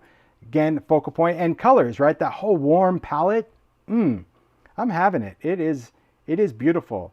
Just seeing how these can be, an image like this, be used so different. That's why I had to put these up like one after the next, because to me, seeing the bell image used totally different, right? Doing all of the shadows and layering like Zoe Hillman did, and then adding the texture and the grime like Zoe Scarpelli did, and then doing the mica stain coloring like Nico did, and then doing the alcohol marker coloring that Alberto did. Just, it's so amazing to me to see how an image can be adapted to whatever your style is. That's the important thing. It's all about what you do you. Tiffany created this tag just doing some ink backgrounds, taking an image. I like the idea of just cropping the image. You want part of the image, you want to just cut off part of that, you can do that, do a little fussy cut around it, add that little sentiment, a little splattering of foundry wax over the background. Just a cool mixed media thing would be great in a journal or, you know, hanging on to a package. But I liked the idea of taking an image and cropping it to fit, because as I mentioned, these are big, right? And for that matter, you could cut this right down the middle and you could have one for a bell on one make and a bell on another make if you wanted to. So I thought that was really an interesting way to see the image. Cassie created this. Look at this background, just so many different layers and colors. I love the ink. I love the different layers of the die cuts here. And then the bells, also some cutting. You don't have to cut everything. It's very interesting to see how different people layer. This one is just cut, well, this just looks like right here on this bow. So it's just the bow that's cut out. Can you see that? That's very cool. It just adds a little bit of detail on there. And the bow is not even cut all the way down. It stops right there. There we go. Can you see that? I think that's so cool. Again, how people just perceive that. And I think this is that whole perspective where the ribbon is on the top and then it twists and goes under. So by not having it all the way down, yeah, it's wild. It's very cool to see in person. But I love the little grit and grime that she always adds to the cards. True fan of Distress and everything being vintage. And yes, that's the whole thing. Embrace your style, celebrate it, and just be unapologetically you. That's the whole idea. All right. Speaking of that, we've got Joy. Joy's card. Look at this. You know, we got a little dinger here. Church bells, Christmas bells, just beautiful. Isn't that cool? That's that whole, it's that little penny thing, right? The coin. Yeah, but look at the colors. I love that purple ribbon, the glossy accents on the berries, and just that. See, I'm telling you, someone needs to have some sort of device to display any type of moving card that just does that. That is what someone needs. They need to create that, right? You probably don't want like a shakety shake. That would be, you have those like little nail polish shakers. But I love this card that Joy did there. You can see stenciling done in the background. You can see the bells are cut and layered, and they have that wonderful pivot movement. The Merry Christmas, and just the fun. I really like the purple bow, just the fun colors of this card. And I know that, I mean, I'm not a huge fussy cutter, but when you look at things like this really isn't that horrible to cut out, not compared to, say, the Garland or any of the Darling Christmas. These pieces are big enough that you can cut and layer. Just beautiful. It's just fun. And again, those could all be done compartmental, completely up to you. Yuko created this card. I love all the layers. I love seeing these poinsettias. They kind of feel like little frosted crystal over the top, because frosted crystal also not only gives it some texture, but it makes it look flocked because it has that frosted look to it. There you can see the bells cut out. Again, a picture frame. So this is done as a card, but I thought this idea was really good because she just layered it up with foam or cardboard. You can cut different frames out. But I thought this is really a great card to give to someone where it could turn into a frame, right? You have it, I mean, it already has the easel back. That sentiment could be stamped inside, and then they could add a photo, a family photo, right? You're making a frame for someone. I thought that idea was really, really clever. But using any of your nested shaped dies, very cool to do this. So I just think that it's really great. And Yuko always surprises me. Always. She just takes something and she's like, and she always knows what she wants to do as well. That's the thing. I think Paula and I talk about that all the time, where she's like, she knows exactly what she wants to create with something. So I just think it's beautiful. Right? Look at all it's just a lot of foam in there, and that's okay. Just adding your foam tape, or if a cost-effective way is you can also do like fun foam, craft foam as a foundation layer, because it does make this very, very lightweight. But yeah, the idea of a card, very cool, Yuko. Cool. Then Emma created this, again, Emma-sized card. Just a big card, and I love it. I love the wood grain. It's pretty much the size of a sheet of wood grain in the background. But look at all the little details, the sewing, little bits of thread, that little trimming of the ideology tape, the background that's done with crackle. Can you see that? It's just that crackle. Looks like it's on an oxide background. So pretty. I love that translucent crackle paste because it just gives it such great detail. See, really, really small, but look at all these cut layers. So we've got the bells, those are all cut out. I love the shading and shadow that Emma did. And now on this part, see, she just cut this part of the bow. That's what I was saying, like this part of the bow, the whole thing. Cassie did part of it. Zoe did a totally different part, and then layering, stamping on vellum. This is another thing, a great trick too, just telling you. If you always get nervous when it comes to doing your cards. Some people get very nervous on cards like this, meaning stamping that sentiment and committing to the dismount, right? You're going to ink it up and you're going to stamp it right on your background, because what if you screw it up? Well, if you screw it up, we know that we could always add something over the top of it. But instead of freaking your freak, there's a lot of little tricks. You can stamp and frame them. You can already stamp. I know a lot of people do sentiment strips where you can already have them stamped and cut and stick over the top. But another trick is just using vellum. Stamp your sentiments on vellum. You can do embossing, and then add the vellum later. You can add it by sewing it. And if you don't want to sew through it, because vellum is really tricky with adhesive, everyone will have their favorites of like, ooh, this is a no-show adhesive. I've not found an adhesive that's truly no-show. It shows less, but there are ways around it. You can use different fasteners. You can do brads. These are tiny clips from Ideology, a great way that you can add that embossed vellum strip. I've seen, where Stacy sews up the side. So just think about that. I love the look of vellum as well. But you can emboss all your sentiments on that and then add to that over the top. Okay. Then we've got these cards.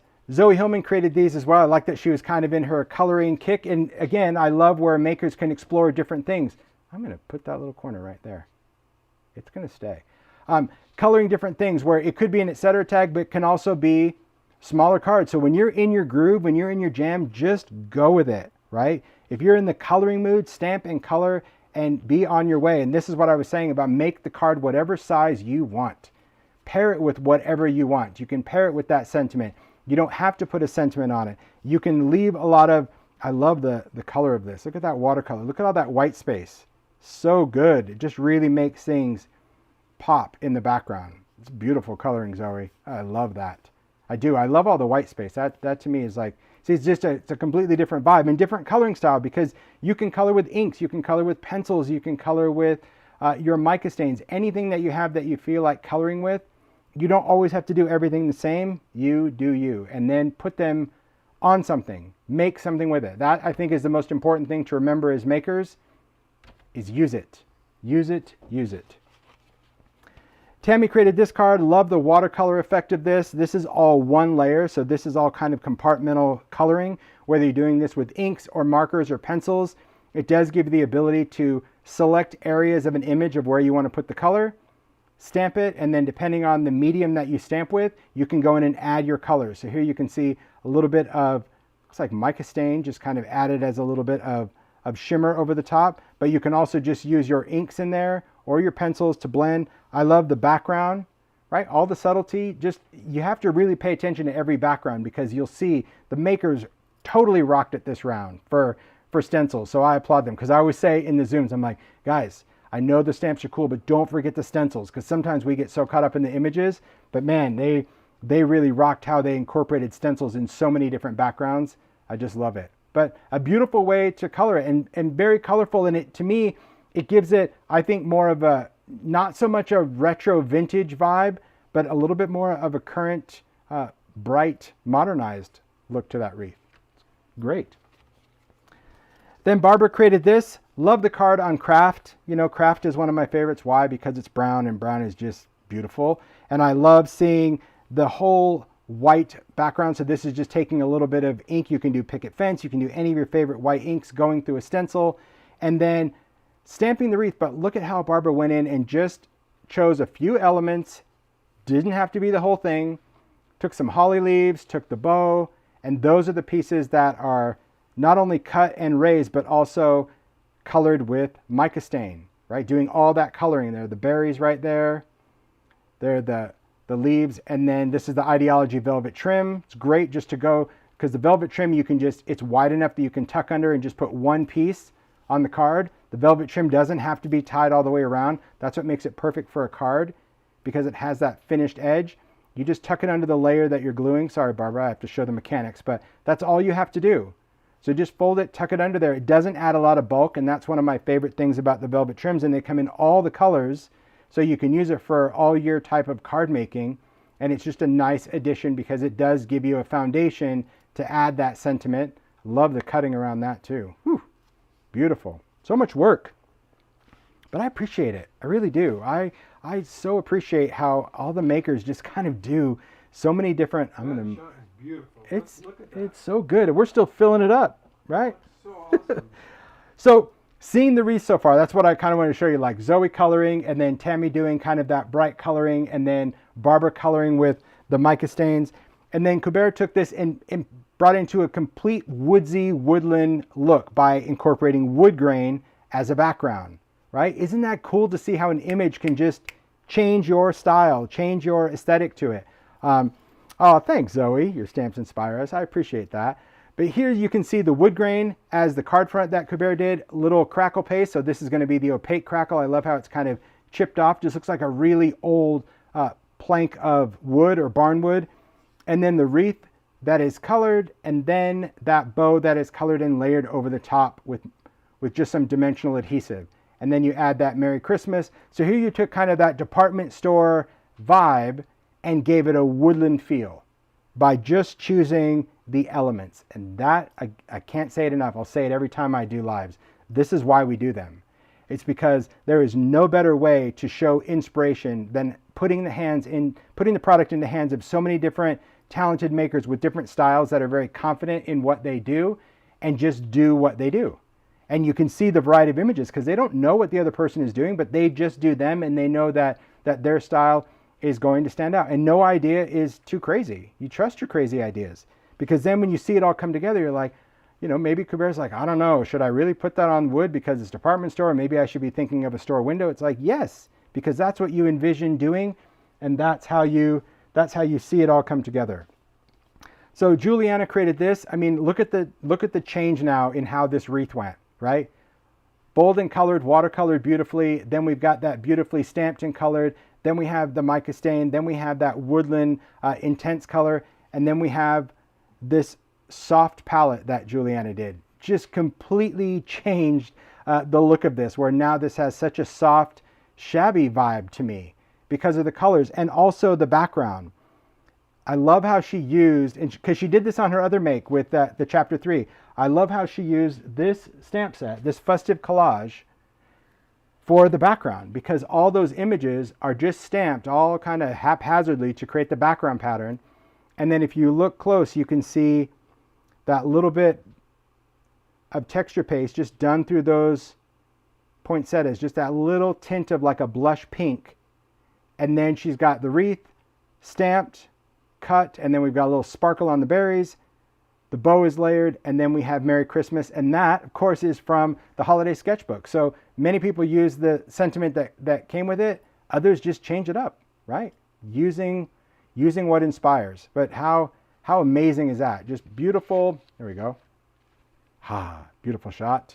It's just good. It's so fun to see just the variety of makes, right?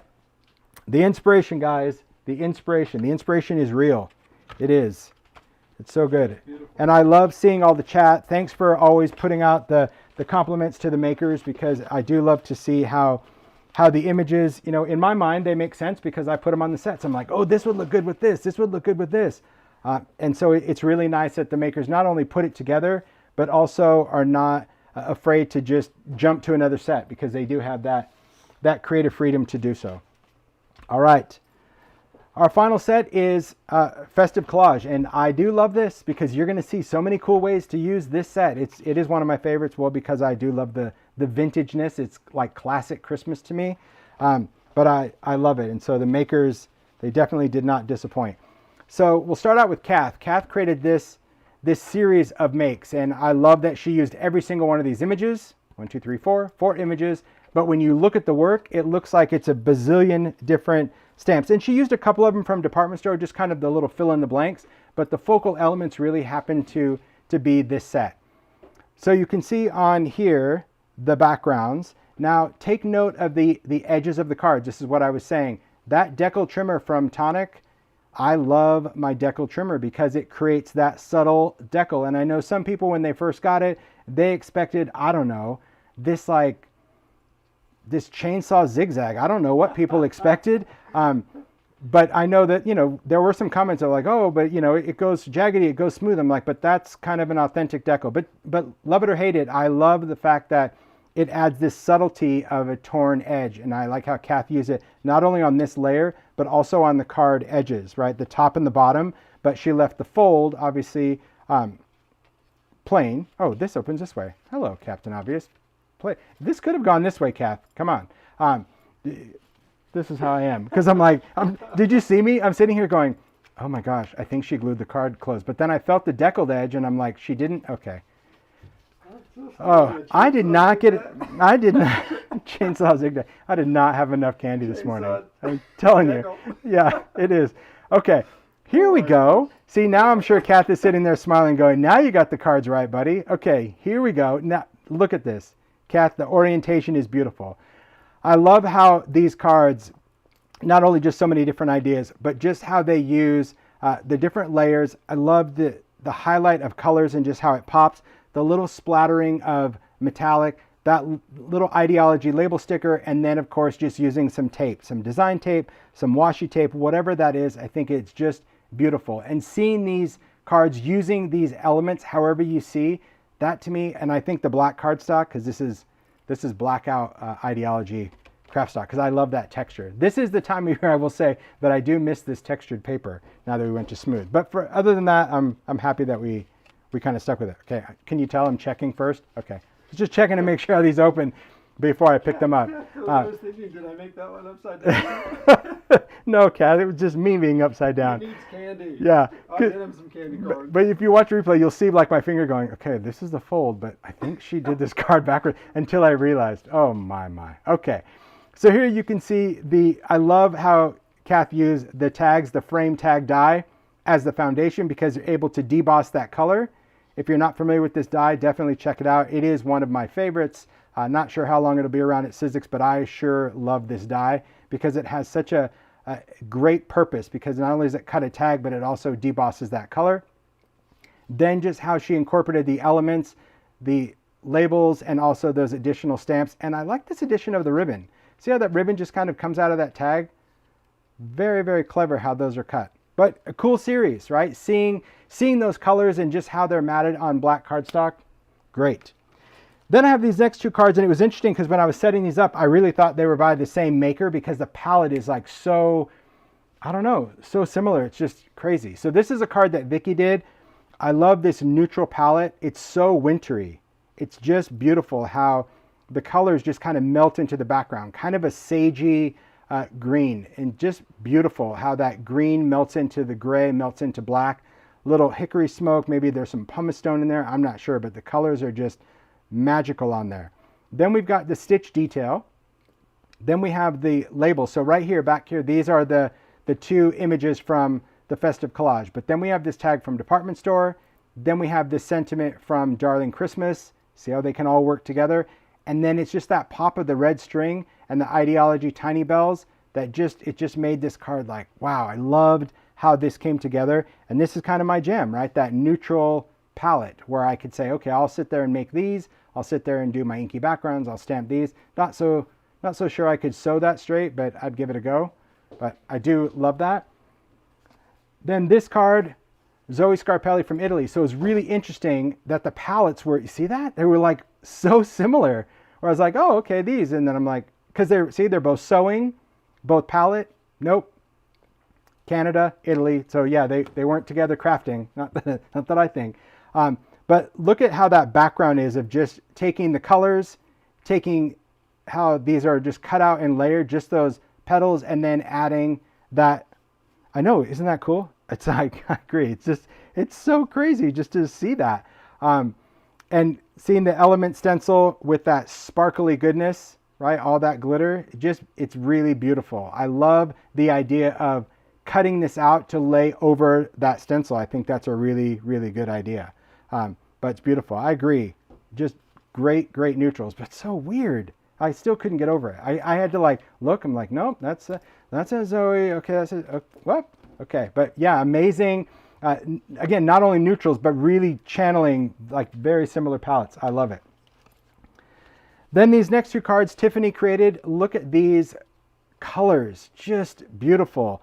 So I'm guessing that these are stamped with lift ink. I could be wrong. Maybe it's done with archival, but I love just seeing, because these are stamped on glossy cardstock with all of these beautiful different blends in the background. So it makes me think it is done with alcohol ink, because the alcohol ink looks like it's splattered on the top, and this looks like it's been stamped with lift ink, meaning alcohol ink the background and then pick up the image using lift ink, which will transfer that. But maybe I could be totally wrong. But Tiffany does a lot of tutorials on her YouTube, so she might share how this is done. But I think that the colors are beautiful. I love the detail, the layers, but I also love how the backgrounds are very different. So here you can see the metallic. Maybe this is a little foundry wax in the background. Oh, there we go. Thanks, Tiffany. It is lift ink. It's just beautiful because I love creating those random palettes, but really your blend of color is absolutely, it's stunning. I love that. And I love the additional splatters because you can see the foundry wax. See, they're so shiny. Just the beauty of the wax and the wax of the stencil. It has that great metallic look that really pairs well with the metallic cardstock. And then here, just a different look on the wood grain. So I like, again, that, taking the same idea for the card, but switching up your background panel makes the cards totally different. So I love that too. It's just really a beautiful way to to take a medium that you like, or to take a product, or to take a palette that you like, and try it out with different images. But these, man, they're just stunning, right? That palette. So you go like traditional, neutral, and then winter. It's like, phew, so cool. All right, then we've got some like card collections, if you will. Tammy B sent me like, there are 2 stacks, but I'm gonna share them both, because what's really interesting is that it's the same technique, the same images, but this just shows that your surface choice totally changes how things look, okay? How everything really looks. So Tammy B created these. I'm going to say these are done with pencil, stamping in distress watercolor pencil, just from the, I don't know, like the chalkiness and texture of it. But I always like to guess. I never know, and I'm okay with that, because I know that, I follow the makers, so I know the makers are going to share. But again, that whole series like that Kath did, I love seeing that series done on craft, using those colors where you can go in and color the individual sections, stamp with the white and the colors, because I believe I don't know, has Tammy B popped up to say, yeah, they're pencils? Yeah. Right now. Okay, good. I just wanted to make sure before I keep saying it. My guess was that because of the opacity, because they are pigment, they will sit on the surface, and that's what's creating this beautiful, colorful contrast.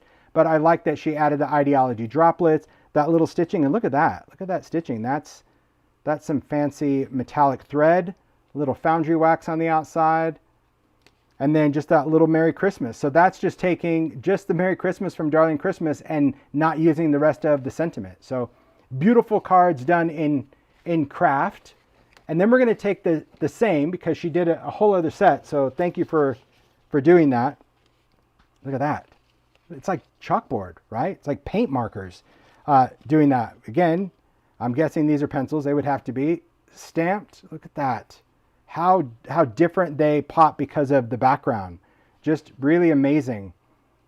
Anytime I say this before, anytime I see stuff like that, pigment on black, it always reminds me like a velvet Elvis painting. It's just cool because of, it just looks so textural, but the color is just, it's in there. It's flat and smooth. Same idea, just using those with the droplets, little metallic thread, little foundry wax, but how gorgeous is that? That's just seeing the difference. This also should remind you as makers to not only play around with images, but play around with substrates. Say like, okay, let's try here. Oh, I really love that. You know what? Let's try it on something else. You might like it, you might not, but it is great to do that. And this is stamping the image in color. This is stamping the image, then coloring. This is creating a colorful palette and stamping it in a palette. And then this is just going completely neutral in your palette and going for it. So I love seeing all the different ways to do this. So these cards are from Jen, and I do believe because Jen left me a little note, these are also done with pencils, but pencils and distress ink. And I think she's going to share how she did that, because it's actually stamped a couple of times to create layers. But take a look at these cards. They're so beautiful because of, again, that background, but you can see that wonderful, just beautiful stamped image layered over distress ink. I love that die. I really like that stitch die. Again, that other layer, because, so what you're seeing is like a very opaque stamped image stamped over text. So one layer is ink and one is pencil. And then paired with, well, this is a quote chip, and then this is just using, so this is a sticker. Gosh, so clever. I also like the change in color. So I'm gonna bring these cards up as well. So this might give a little bit more reveal. So you can see the background. These were done in brown, and then these backgrounds are done in blue. So seeing that background text stamped and then having the focal image, again, it has to do with stamping it more than once, and she said she was going to share how she did it. I can't wait to really see it. I can guess, but I always love to see the process, to see how other people do what they do. But see, just it gave this palette with the brown, definitely more woodland vibe. This one, definitely more winter vibe, just by changing up the colors used. Same images. Isn't that cool? So cool. I love that. And then the same technique, just done with the larger images. Again, seeing that text. I love that the splattery bits going across. That is just really a good panel die, because see, it looks like stitching, but it isn't. It's a die. That's my jam. And then how those are layered, but beautifully colored stamps and a completely different look. I think that's what's also, it's always mind blowing to me. So Jen, just cool cards. It's so mind blowing to see how, again, we talk about the sets, right? And we see the similarity in the set, but then the makers so different. Like, what are the odds of that? That's what I always think. Like, what are the odds? Like, how did I not just get everybody stamped in black and colored? No, they just kind of do their thing. And to me, it's absolutely beautiful. And that's what makes this really one of my favorites, because how Juliana used it as the background, because there is so many cool elements to a background. I never thought of using it as a background. Now I definitely will. But also just using the elements and the versatility of this. I'm definitely going to do some lip inking, and I just can't wait to see all these techniques. And we have the whole season to look forward to, because the makers, I know right now we've been in Halloween, and many of the makers like myself are trying to balance, like, ooh, what do I share? Do I share my Christmas makes? Do I still share my Halloween makes? But I think obviously after Halloween, then we're going to really go for it and see so much Christmas inspiration, right? So much. How did we do, Mario? We did really good. Good. So good. The mix are absolutely beautiful. I agree. So cool. So those are the makes for Stampers Anonymous Christmas. I'm going to do a demo. I have some things. It may not be wow, but it's just stuff that I want to share. Candy. What's that? You have your flashlight on. Candy. Maybe that was my extra light over there. Mario had the flashlight on his phone, so maybe the extra light this whole light. No, I'm kidding. I'm just kidding. It is beautiful to see the images and the makes. But yeah, I just want to share just some tips. Honestly, I'd like to say that I have it all prepped. I don't. It's all prepped in my brain. So we'll see where this takes us. But yeah, the makers did an amazing job. As always, before I get into the demo, following the live, so it's going to be later today. The blog post will go up on timholtz.com. All the makes are there.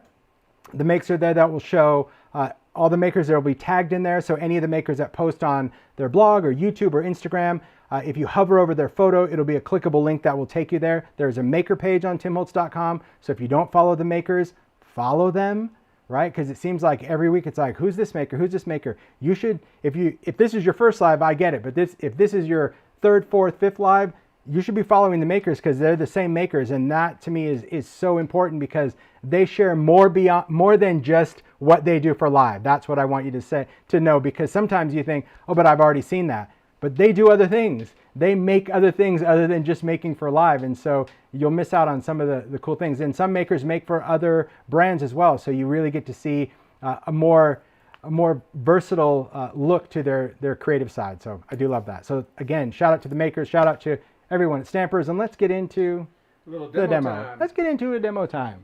All right, put this out, get this set up, because I do need a little surface to work on. Oh my gosh, that's good. I don't normally luck out. We're gonna see where this goes, guys. Honestly, I'd like to say I have a huge strategy plan, but I don't. Yeah, and I'm just going to bring this in before I start, because this just cracks me up. So Zoe sent this with her makes. I do love it. It's great. It's just fun, because you know, we all have that one or two friend or neighbor or whatever. So there you go. You can tie that onto a little bottle of wine. But I just thought it was really cute. So I just have it. It's just sitting over here. It's fun. Okay, so let's talk about just some of the stuff. I'll talk about some things to do with the stamps. We'll do some stencil stuff. I don't know where it's going to go. But first things first, we'll talk about these. And I mentioned this throughout the live. We're also going to get into background stamps as well. But I talked about this throughout the live, about Chapter 3. And these were the dies that I did in Chapter 3. We had Postal, Collector, and Specimen. These are all great foundational pieces. They're just great to work with. You saw so many makes using using different elements from, Juliana to Susie to Tammy to it's a great set. But this stamp set, in particular, Darling Christmas, although you can use many images, it was very important to me when I was designing this that I could scale it specifically to this die set. Now, you've seen that it works for so many other things, but when I say specifically, it just means that when you cut out those elements, the size of these images were all intentional for the shape of the foundational pieces. So for example, on these top pieces, right, the garlands, the lights, and even this one that's kind of hidden back there, that little pine garland, These were all sized, as well as the tree line on the bottom. So there's that little line of trees. If you're doing the file folders, these all go across the bottom. So for example, you can just stamp that, and it's designed to have a little bit of a gap, little left to right. These are just for sample, so I just did these out of index paper because these will just, go in the trash. But it's just to show you. Stamping this, you can also stamp some stars, stamp the text. Here's just a little sampling of all those different garlands, right? Stamp in a color, stamp and add color with markers, do little lights. Now these lights I think could also be great for summer. The whole little party light, little patio light. I think that's fun. And then we have that other garland, and that little swoopy garland, if you look, there are little white spaces that could be baubles. So this could be done with foundry wax or metallic or glossy accents or markers or any of that. I was just kidding on the trash. Don't get caught up on that. Okay. I was just saying it's just cardstock because sometimes if you need to see an idea, just get cardstock you don't care about because that will give you more stamping freedom. For me, I just wanted to see how these would fit. That's why I do index card all the time when I'm doing my samples. I don't use the good stuff. I don't use the heavy stock or the mixed media. So there you go. It's paper. Paper is paper. Those are the folders. Then when we talk about the pockets for collector, there again, you could use any of these pieces, right? So you could use just one of those that go across, but there's also some other elements like this little pine and pine cone. It was designed to be like a header and a footer. You can use the deer. You'll see the deer used many different ways. You saw in Paula's cards as well. You could use it as a focal point.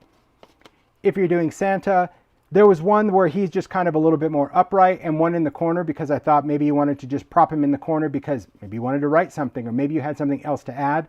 So not only was it the scale, but also kind of the positioning of these elements where you could tuck something into a corner. The little stars, it's a great fill in the blanker. It's designed in a weird shape, so you don't have to worry about how you stamp it. So like you could stamp it here and then just turn it and stamp it here and then you have a pattern. So that's why it's not really boxy because it just makes it a little bit more forgiving to fill in the blanks. Like on this background, you can see where it was inked first and I stamped once, twice, 3, 4. Because if you keep doing generational stamping, it'll fade.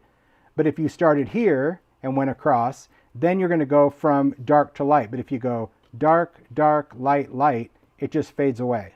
So the idea behind the set, there's actually just so many different things that you can do. Now, Postal, if you like to do little cards, and I know in years past, Zoe Hillman has done just great little card sets using mini envelopes. These are all sized specifically for the little tiny envelopes. So you can see the Santa right there with his garland, do a little pencil. So this is pencils, no watercolor at all, because the other cheat thing about art like this, if you see shading, color it darker. That's it. So when I did this with pencils, this is all just done dry. I lightly colored with pencil, and where the image was dark, I just pushed down harder on the pencil. So it looks like I did color and blending, no water on this one. These are all stamped with archival ink, so it made it really quick. I didn't have to worry about anything smudging or smearing. Little marker over the top. Here you can see Deck the Halls. I love all these little pieces up here, the pine cone, the pine branch, the holly. You can just take those pieces and stamp the corners. And then we've got Deck the Halls and then add the little stars. That's what I was talking about for the deer. I didn't mask mine at all. I just only inked part of it. My little cheat personally on this image, I don't know if this is how Paula did, I'm not sure. But if you look at the wreath, see how I just put it right there? I designed a flat spot on purpose. So when I was doing this, I kind of squished the art. You didn't notice it before, so if you don't like it now, I'm so sorry. But if you look at the wreath, you'll be able to identify this flat spot right there, and it's darker than the rest. Because if you don't ink that dark spot and you only ink the light stuff, that's what's going to give you that thing. I just wanted to give myself a little cheat that I didn't have to mask. So if you watch this video, now you know that cheat, that little dark area. If you just ink from like the light area to the light area, that dark bar is pretty much kind of the width of his body. Anyway, that's what I stamped here in archival. Went in with a little red marker, little color. There's that burst. You've seen the burst. Paula used it around the tree. It can also go around the deer. That's nice. And then we have this little tree. Again, just done with archival. I inked the tree green. I inked the top yellow. You can see how the green mixed in with the yellow. I'm okay with that. This way I can just stamp it once. Little red marker in there. And then I stamped the stars in blue. You don't have to stamp them. I mean, the other one was stamped in green. The one before that was stamped in yellow. You can stamp them in any colors you want. They're just great little fill in the blank. But I also love the sentiments and how simple they are. But these were all done, I'm not kidding you. These were all done last night, probably in an hour. Right? Mario did the die cutting. I did the stamping, so he cut them. I like to stamp them unassembled. So that's a nice thing because they're all done with archival. You just stamp. I have so many different colors of archival ink. It makes the stamping part really easy because I have all my distress colors. They were small enough ink pads, so I didn't have to worry about anything bleeding if I was going to add pencil, if I was going to add marker. But again, I just wanted something quick just to show you because it's easy to tell you, but then when you see it, you're like, oh, I get it. Doesn't matter which one of these I have. I can make little quick Christmas makes. And of course, you also saw more of the finished cards that the makers did. Me, I just wanted to share the idea part. Okay, so that is chapter 3 and the Darlings. Okay, we'll set that over there. Thanks. Okay, gosh, see now it's unscripted. Now it's like, where are we going? We're going to start with some paste. I'm going to start with paste because paste has to dry and then I can do some inky stuff. I'll take my palette knives out, see what I want to do. Let's take some elements. I think for this one, I'm going to just do some tags. To start, I might even do little number 5s. I'll talk about just adding some glaze because you saw that done a couple times and I think that's inspiring me to do it myself. So let's do that. We're going to use the bigger stencils on the bigger tags and we're going to use the smaller ones on the smaller tags depending on where we go, and we'll ultimately see what happens. So for the backgrounds, there's a lot of different types of paste, and the paste, now that they're relabeled, so shout out to Taylor at Ranger for figuring all this out, because I do love the fact that now when you look at, say for example, texture paste, we have opaque and translucent, and it will tell you this will be opaque and this will dry translucent. With a gloss, this is matte. Same with crackle paste, right? Opaque and translucent. Grit paste. Snowfall, we have opaque, but I didn't bring it out. But opaque and translucent, it's just nice. I'm going to use opaque for this because it's just going to be white. I'm also going to do a craft background because I can. I'm going to save this one for this one. I'm going to do crackle opaque on this one. Okay. And which tin was that? So, someone asked? Oh, this is the ink pad tin. This is the Distress ink pad tin. I just took out the insert and I thought that it fit 8 jars really well. I mean, obviously if you tip it, they move around because it's not meant for that. But when you have 8 jars in there, it was just, to me, it was a convenient way, especially for demoing. Okay, we're going to work on creating some different backgrounds. I'm going to add some paste to my stencil, to my tag. So I'm just going to get some media grip that's already been cut for my tag. So there's an 8 and there's a 5 that I've cut.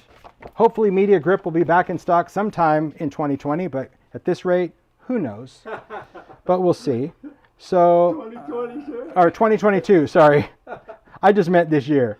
Yeah, forget it. It's not happening. Well, you never know. You'll be lucky if you see Okay. it next year. So I just have one cut to a tag. It's just going to help grip the tag. You could use a bigger piece, but my reasoning is because I'm going to use a stencil with paste, if I don't have any media grip showing, I don't have to worry about cleaning up the media grip. If I was doing inking, that would be different because I would want to hold my stencil for inking, but I don't really care about this one. Okay, let's do crackle. We're going to do a little crackle opaque.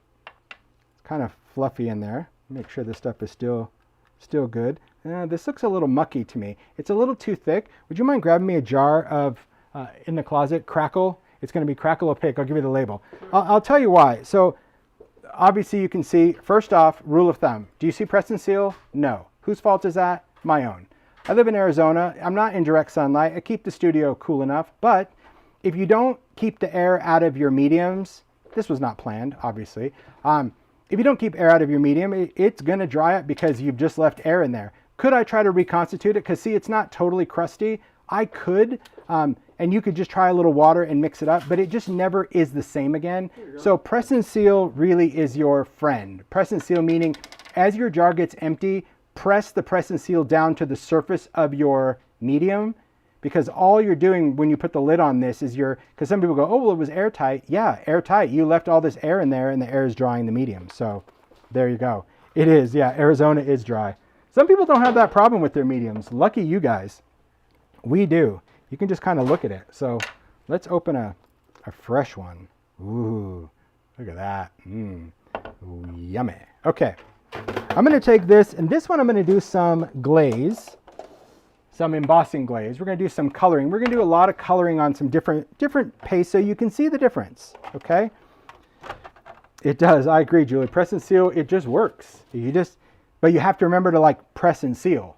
Some people think press and seal just means like, oh, I stretch it over the top. It's like, no, the whole idea is that as you use it, you keep pressing it down to the medium to keep the air out. Okay, what colors do I want to do? For these, the poinsettia, and I think it looks like there's some little green leaves. I'm going to take some colors of red. So we'll take some candied apple, we'll take some fire brick, and I think for green, I think I'll use a little peeled paint and some rustic wilderness. So those are going to be my colors of glaze. These are distress embossing glaze.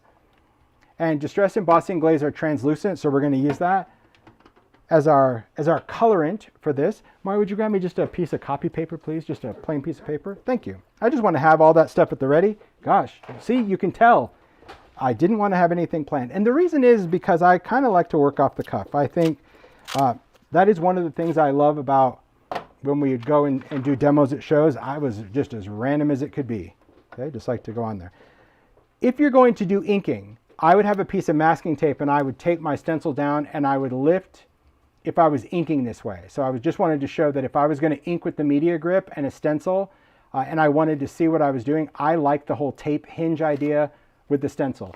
Other than that, I don't get too caught up with wanting my stencil stuck down on something because I think just for balance, most of us hold things down anyway, right? I don't think it's like, I've never stenciled a tag with one hand behind my back. Like, I just think it's whatever you're used to doing.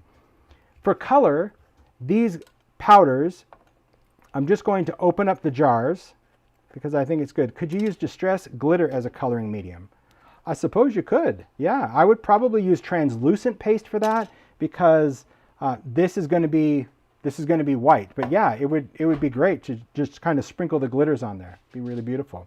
Okay. We'll take some paste, just going to put it on the back of a palette knife. So now we can see how nice and creamy this is going to be. And you can do this technique with many different pastes. I prefer opaque paste. So whether it's going to be crackle or texture. Crackle, I was inspired by Stacy doing this technique years ago. And I'm like, I used to do it with texture, paste, opaque. I never thought of doing it with crackle. And I think the effect is just remarkable. So I'll take this and just apply it through the stencil. And you can apply it through the entire stencil or you can leave yourself a little space. I'm going to leave myself a space because maybe I want to add something else there, sentiment, whatever. So once I have the paste through it, and I want to make sure that I have enough paste where I can see the design, I'm not totally scraping or digging it out, but I'm also not waiting too much. You can see the media grip just kept my tag from moving around. I'm holding the stencil anyway. I just get to lift this off as a dismount. This is going to go in water. That's going to clean off that paste right away. And I'll just take a paper towel and I'll wipe this off. Now for this technique, you want to work fairly quick.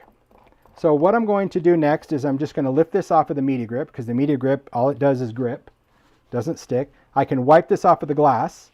See, that's the benefit of having the media grip cut to size. I don't have to worry about anything being over the top. Take my piece of papers, just copy paper, and then I'm going to color with the powders. In all of that, the color I want to start with first I didn't use. Go figure. Okay. So here I'll start with just doing a little bit of yellow. So this can be fossilized amber. And all I'm doing is I'm taking my fingers, I'm pinching the powder on my fingers, and I'm twisting my fingers together. And when you twist your fingers together, the powder will fall through. And you really, believe it or not, it's pretty surprising how much control you get by doing this. Some people, want to use like the end of a straw or a spoon. I've always just used, and I've said before, I have pork chop fingers. So they're pretty chunky fingers. Sometimes I can't even get my finger in the jar. So next what I want to do is I'm just going to go in with a little bit of a darker red. This is fired brick. I'm going to go around the outer edges, The other thing to remember if you're going to do this technique, you have a pretty good amount of open time. I mean, you have several minutes, but just some things to keep in mind. One, if you work in a space that has a ceiling fan, turn that off, because the ceiling fan, besides that it's going to blow the powder everywhere, it's also just going to dry the surface of your paste quicker. And we want this paste to be wet enough to hold on to the powder. Two, if you kind of color outside the lines, I saw somebody say it's kind of like sand art. Kind of. I mean, you're kind of getting what you're getting. You just go for it. If you don't want to be this particular, like if you're like, oh my gosh, I can't go in there and color this and do this, you could just do this with one color. You don't have to do this with all these different colors that I'm using. So I can see there's a couple of spaces, like I just realized like there's a flower. You could put that back, or maybe you wanted to add a little bit of color elsewhere. That's fine. There is no, in my opinion, there's no right or wrong way to do this. Like, do you start with green? Do you start with red? Don't know. You start with whatever you want to start, but you just want to, I like to kind of work from the colors that matter the most. That's what I'll say. And to me, my flowers being red mattered more than my leaves being green. So if that helps, that's what I would suggest.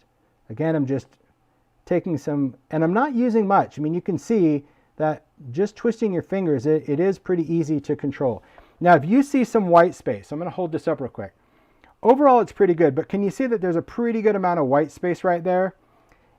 I would just go back and add a little bit more powder to that area, because the next step we're going to do is kind of dispense the color, and any of that open space, you risk kind of getting something totally different. So we're done with our colors.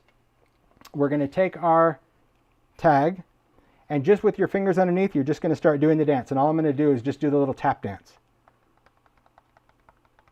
Just kind of, and I'll move my paper around. At this point, I'm not necessarily trying to flick anything off. I'm just trying to almost vibrate the powders just to give them a little, and you'll see it like comes into focus. Isn't it weird? But you can see your powders kind of come together in the middle. Then shake it off. So there you have it. There's our colors. Beautiful. Done. Super fun to watch.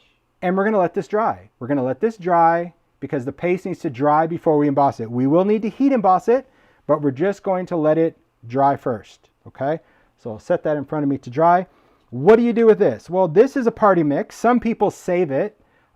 It does become just a mucky color, but hey, if you're looking to do stuff for texture, right? Maybe you just want to texture something. It's great for texture because you can put that over the top. There's nothing wrong with that, but I tend to just kind of get rid of it. Media grip. If you get any powder on your media grip, all you have to do is wash this. This could be washed and dried and used indefinitely. That's the beauty of media grip. Once you've done it, you do, yeah. But I'm just going to rinse this off. So the powder here, right, because I got a little bit on there when I did the little dance. That's just going to get washed and rinsed and back at it.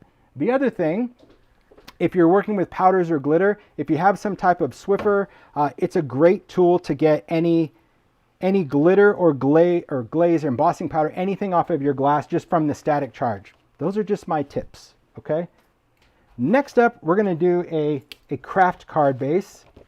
So for my craft card base, let's take a look at my grip. That's the one. And place that one down. Okay. I think for this, let's do something a little piney.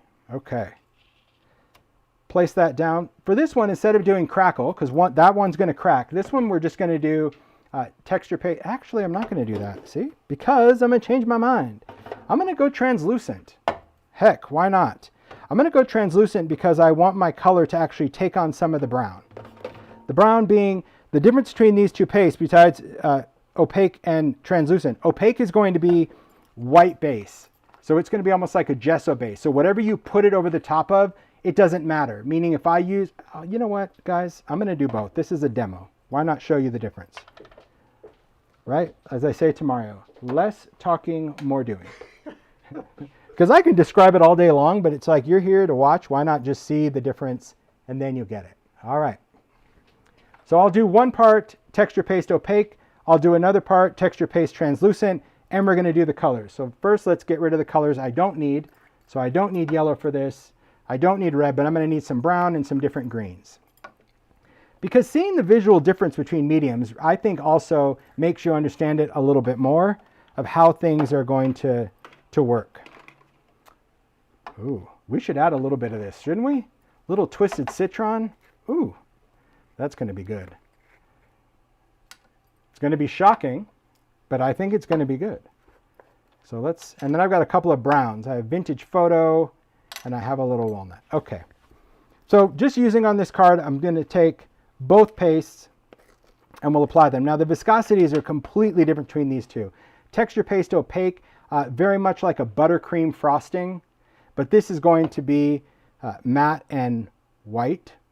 So let's go here. We'll apply some on this half. That's going to be fine, just through the stencil. I just want to get some of the image. I don't need to go edge to edge. I'm okay not going edge to edge. I like that. All right, that's going to work for me. I'll scrape off the excess. Easy to do. Then we will put the cap on. I'm just going to wipe this off. I have just my towel right there. Next, I'll take translucent. Now, translucent is more like a yogurt or mayonnaise. So the viscosity of the paste is totally different. And it's important to also know, because if you're not used to it, you're going to open the other jar and you're like, what happened to this? So you can see just even how it goes on the surface. This one is much wetter. Both mediums could still dry out if you don't use it, or if you just don't take care of it like I did. But so same thing, it's thick enough that it goes through a stencil. Same idea. You're going to scrape that off. That's crying out for some press and seal. That will happen, but that's okay. I'm going to put that in there. We'll rinse that off. So dismount, just pick this up, lift this off. There we go. Put that in the water. Okay, so these are our pastes. I'm going to remove the media grip this time. I'm actually smart about it this time. You never know. You never know with me. You never know, right? Okay, so just can wipe this off. If you wipe this off, what's that? You get what you That's get, right. you. If you wipe this off while it's wet, it's much easier. Okay, so half is going to be opaque and half is going to be translucent. So we'll do the exact same things. I'll just start with my colors, and I'm going to do this on kind of the piney part. A little bit of a bright little citron's going to be good. Then we're going to do some peeled paint. And you can go over the areas. It's really interesting when you get the groove of painting with this. Sometimes you'll apply color directly over the top of a color you just did, even though maybe you weren't aiming for that and you're like, oh, dang. It's interesting how that little tapping of your fingers, the colors still blend together. It's so cool. That's why I like to use different colors. That's why I like the different colors of glaze, because you get these kind of serendipitous blends that maybe you wouldn't normally do. And because Distress Embossing Glaze is translucent, you actually are getting a different color. So it's not going to be all salt and peppery, because the colors are translucent. If you did this with regular embossing powder, meaning your opaque embossing powders, then yes, when your colors mix, it's going to look more salt and peppery, but not with embossing glaze. So that's why I like on the pine cones. I'm going to start with that brighter brown, little Vintage Photo, and then we'll add some walnut stain. Nice, because my colors are going to mix a little bit. And you don't have to cover everything. As long as you don't see a significant amount of white space, like I said, it's okay to see some, because the color will definitely move. All right, that's going to be enough. There we go. Not bad. See? And then we're just going to just start. Bounce, bounce, bounce. Because you can always go back and add more. If after this step you realize, like right now I can tell, okay, I don't have enough brown there. That's why I like to leave my jars open, because I can just quickly go in there. I see here, ooh, I don't have enough green in that spot. Okay, I can still add that. Dance is mesmerizing. It's very cool. It like it goes from being blurry to like coming into focus. All right, there we go. So fun. So now we've got this, and it's a bit messy. So would I normally do this in a splat box? Yes. I'll be honest, when I'm doing this, I work in a splat box, but I just find when I'm doing this, I've tried it before in a splat box, and it's too distracting in the video. But there you go. There's all your color on there. Beautiful. We're going to let this dry as well. So the whole idea with this technique is that you apply the paste, and while the paste is wet, you apply the powder, because the wet paste is what's going to make the powder stick to it. Then you're going to let the paste dry, and then we have to go back and heat emboss it, because we will need to emboss it. We're using embossing glaze. So you have to heat emboss it. If you don't, it'll just fall off. And so that's why the person that asked about the glitter, I would just be curious if the paste was sticky enough to hold the glitter after it dried. To be honest, I've never tried it to tell you it would or wouldn't work. I've only tried it with glaze. So there again, party mix. My party mix just goes there. I've got my jars. I've got my, look at that, Swiffer just to swift it up. I put my paper right under the media mat. I do like that the media mat has that little raised lip because I just was able to slide my paper underneath, catch all that excess. Done. Clean. Used to be like a beach in here, right? I mean, I think before I worked on the media mat, everything I had, I was just like, ding, ding, ding. Yeah, not good. Like, what's so gritty in here? All right. A little bit of water just to take off any excess. I don't like working in that. We're going to let those dry. We'll come back to them. We'll see how they worked and kind of do our thing from there. When we took the carpet out, Yes. it was like a sandy beach under there. Yes, and then there was that one time that I actually ended up embossing the part of the carpet where the sun came in. We didn't notice it. We're like, why is this? There's like a speed bump in here. Okay. Next, let's start talking about some sparkly stuff. So we'll do this on a couple of smaller tags. What I'd really like, I'm going to look in here. I'm going to go through here. See, I told you I keep all this stuff, guys. I do. Because, I mean, we've done this quite a bit. So like that. So the technique I just did, that's painting with powders and the leaf. See? Ooh, good. I love these backgrounds. All right, let's see if I already have some inky backgrounds that I want to do that are kind of festive. Clearly we were in Halloween mode. Okay. How long? You let them dry until they're dry. So I'll let them dry at least 15 minutes, probably more. So it just depends on where you live, right? If you're in a humid environment, you're going to want it to dry a while. The thing to note is that it can't dry too much, right? That's going to be the end result of that. See that crackle? It can't dry too much. So you don't have to worry about like, oh, I should have gone. See, same idea. That's the same technique. Look at all these. So good.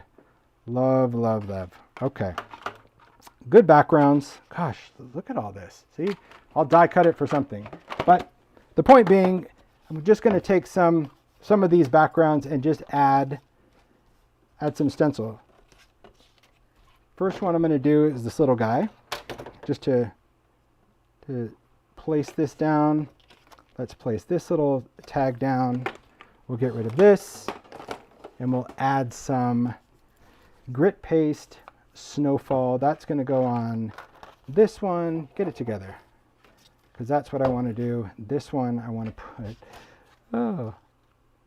yeah, I think I'm going to do this. We'll create a nice resist on this one. Perfect. Okay, grit paste, translucent grit paste snowfall.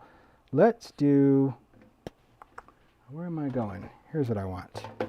Crackle paste opaque. There we are. Get my palette knife. It's hanging out in the water. Okay.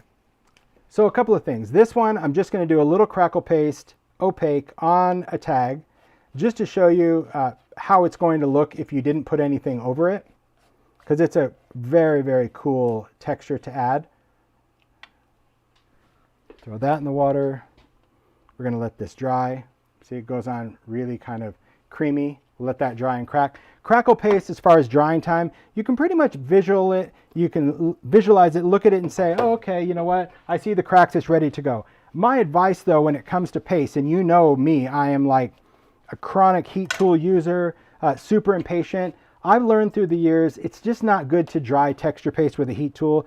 You can, nothing bad is going to happen to it. The only one you shouldn't heat is grit paste, but I just don't like it. I find that anytime I've tried to kind of speed dry the paste, it just doesn't perform the way I wanted it to perform. So my advice is just let it air dry.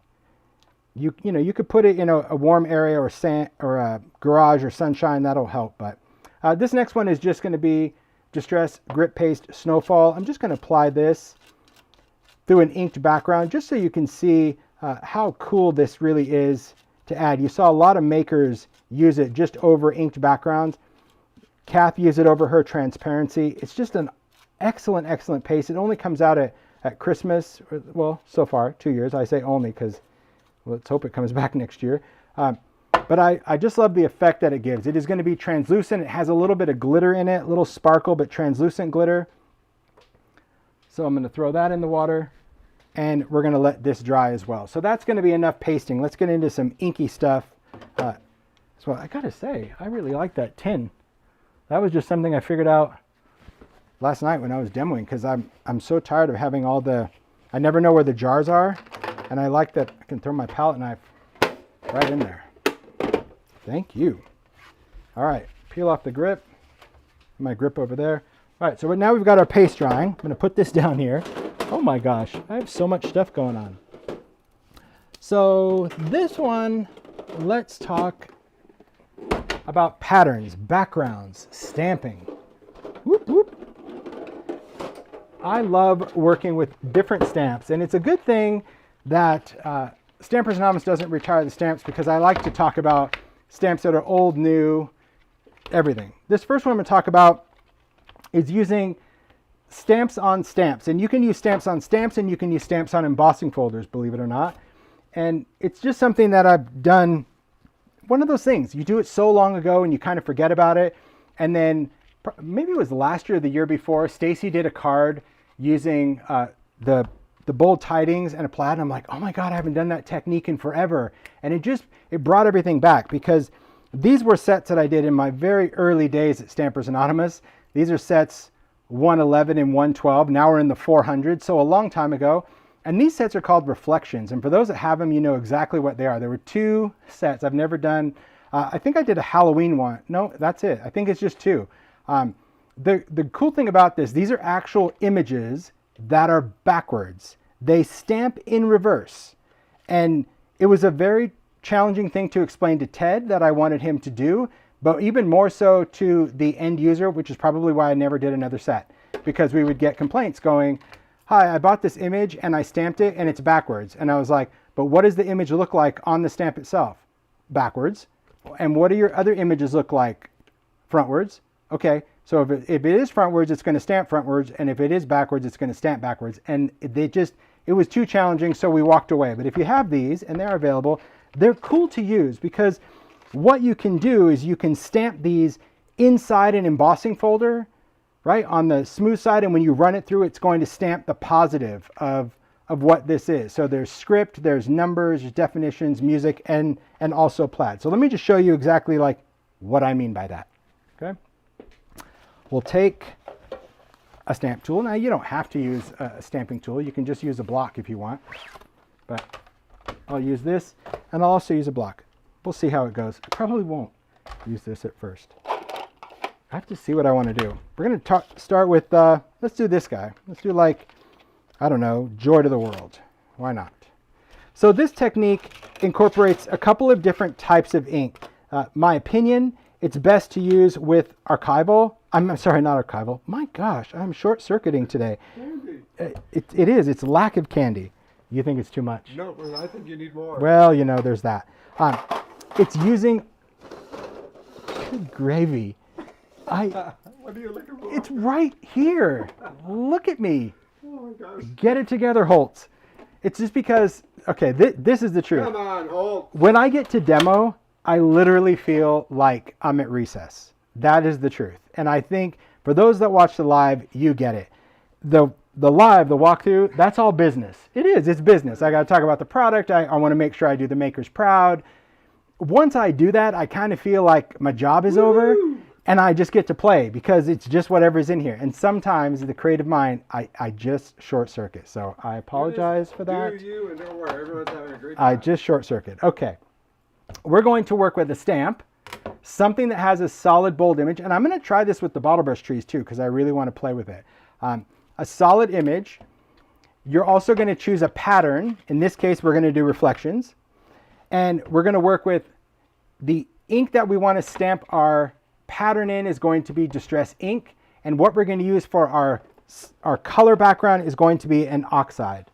So for this, let's just say we use candied apple oxide. It could be any color of oxide, but the idea here, in my opinion, what I found is best is that your color is going to be an oxide, your image is going to be an ink, and they just work better together. But you do what's going to work the best for you, okay? As far as paper, play around with different papers, play around with something that's going to really work the best for you. I think that's also something that people like. Everyone has favorites. We have our favorite papers, our favorite cardstocks, whatever it is that we work with. So just pick a favorite. I think I will do Joy to the World in red. Let's see how this goes. I regret not having several colors of red. That's my problem. I think that's what I'm looking at, but that's okay. All right, so I'm going to ink this up with oxide, and I'm going to be really generous with this layer. So taking my stamp, ink, get the color down there. All right, so we have a color layer, and you could stamp and you could stamp again. I just want to play around with just different things. Okay, next up we're going to take, I think I'll actually take some text. I could do Merry Christmas through it, but I don't think I want to for this one. Need to find a block that is going to be big enough. Let's do this one. This will work for me. All right, I'm going to put the reflection stamp on there.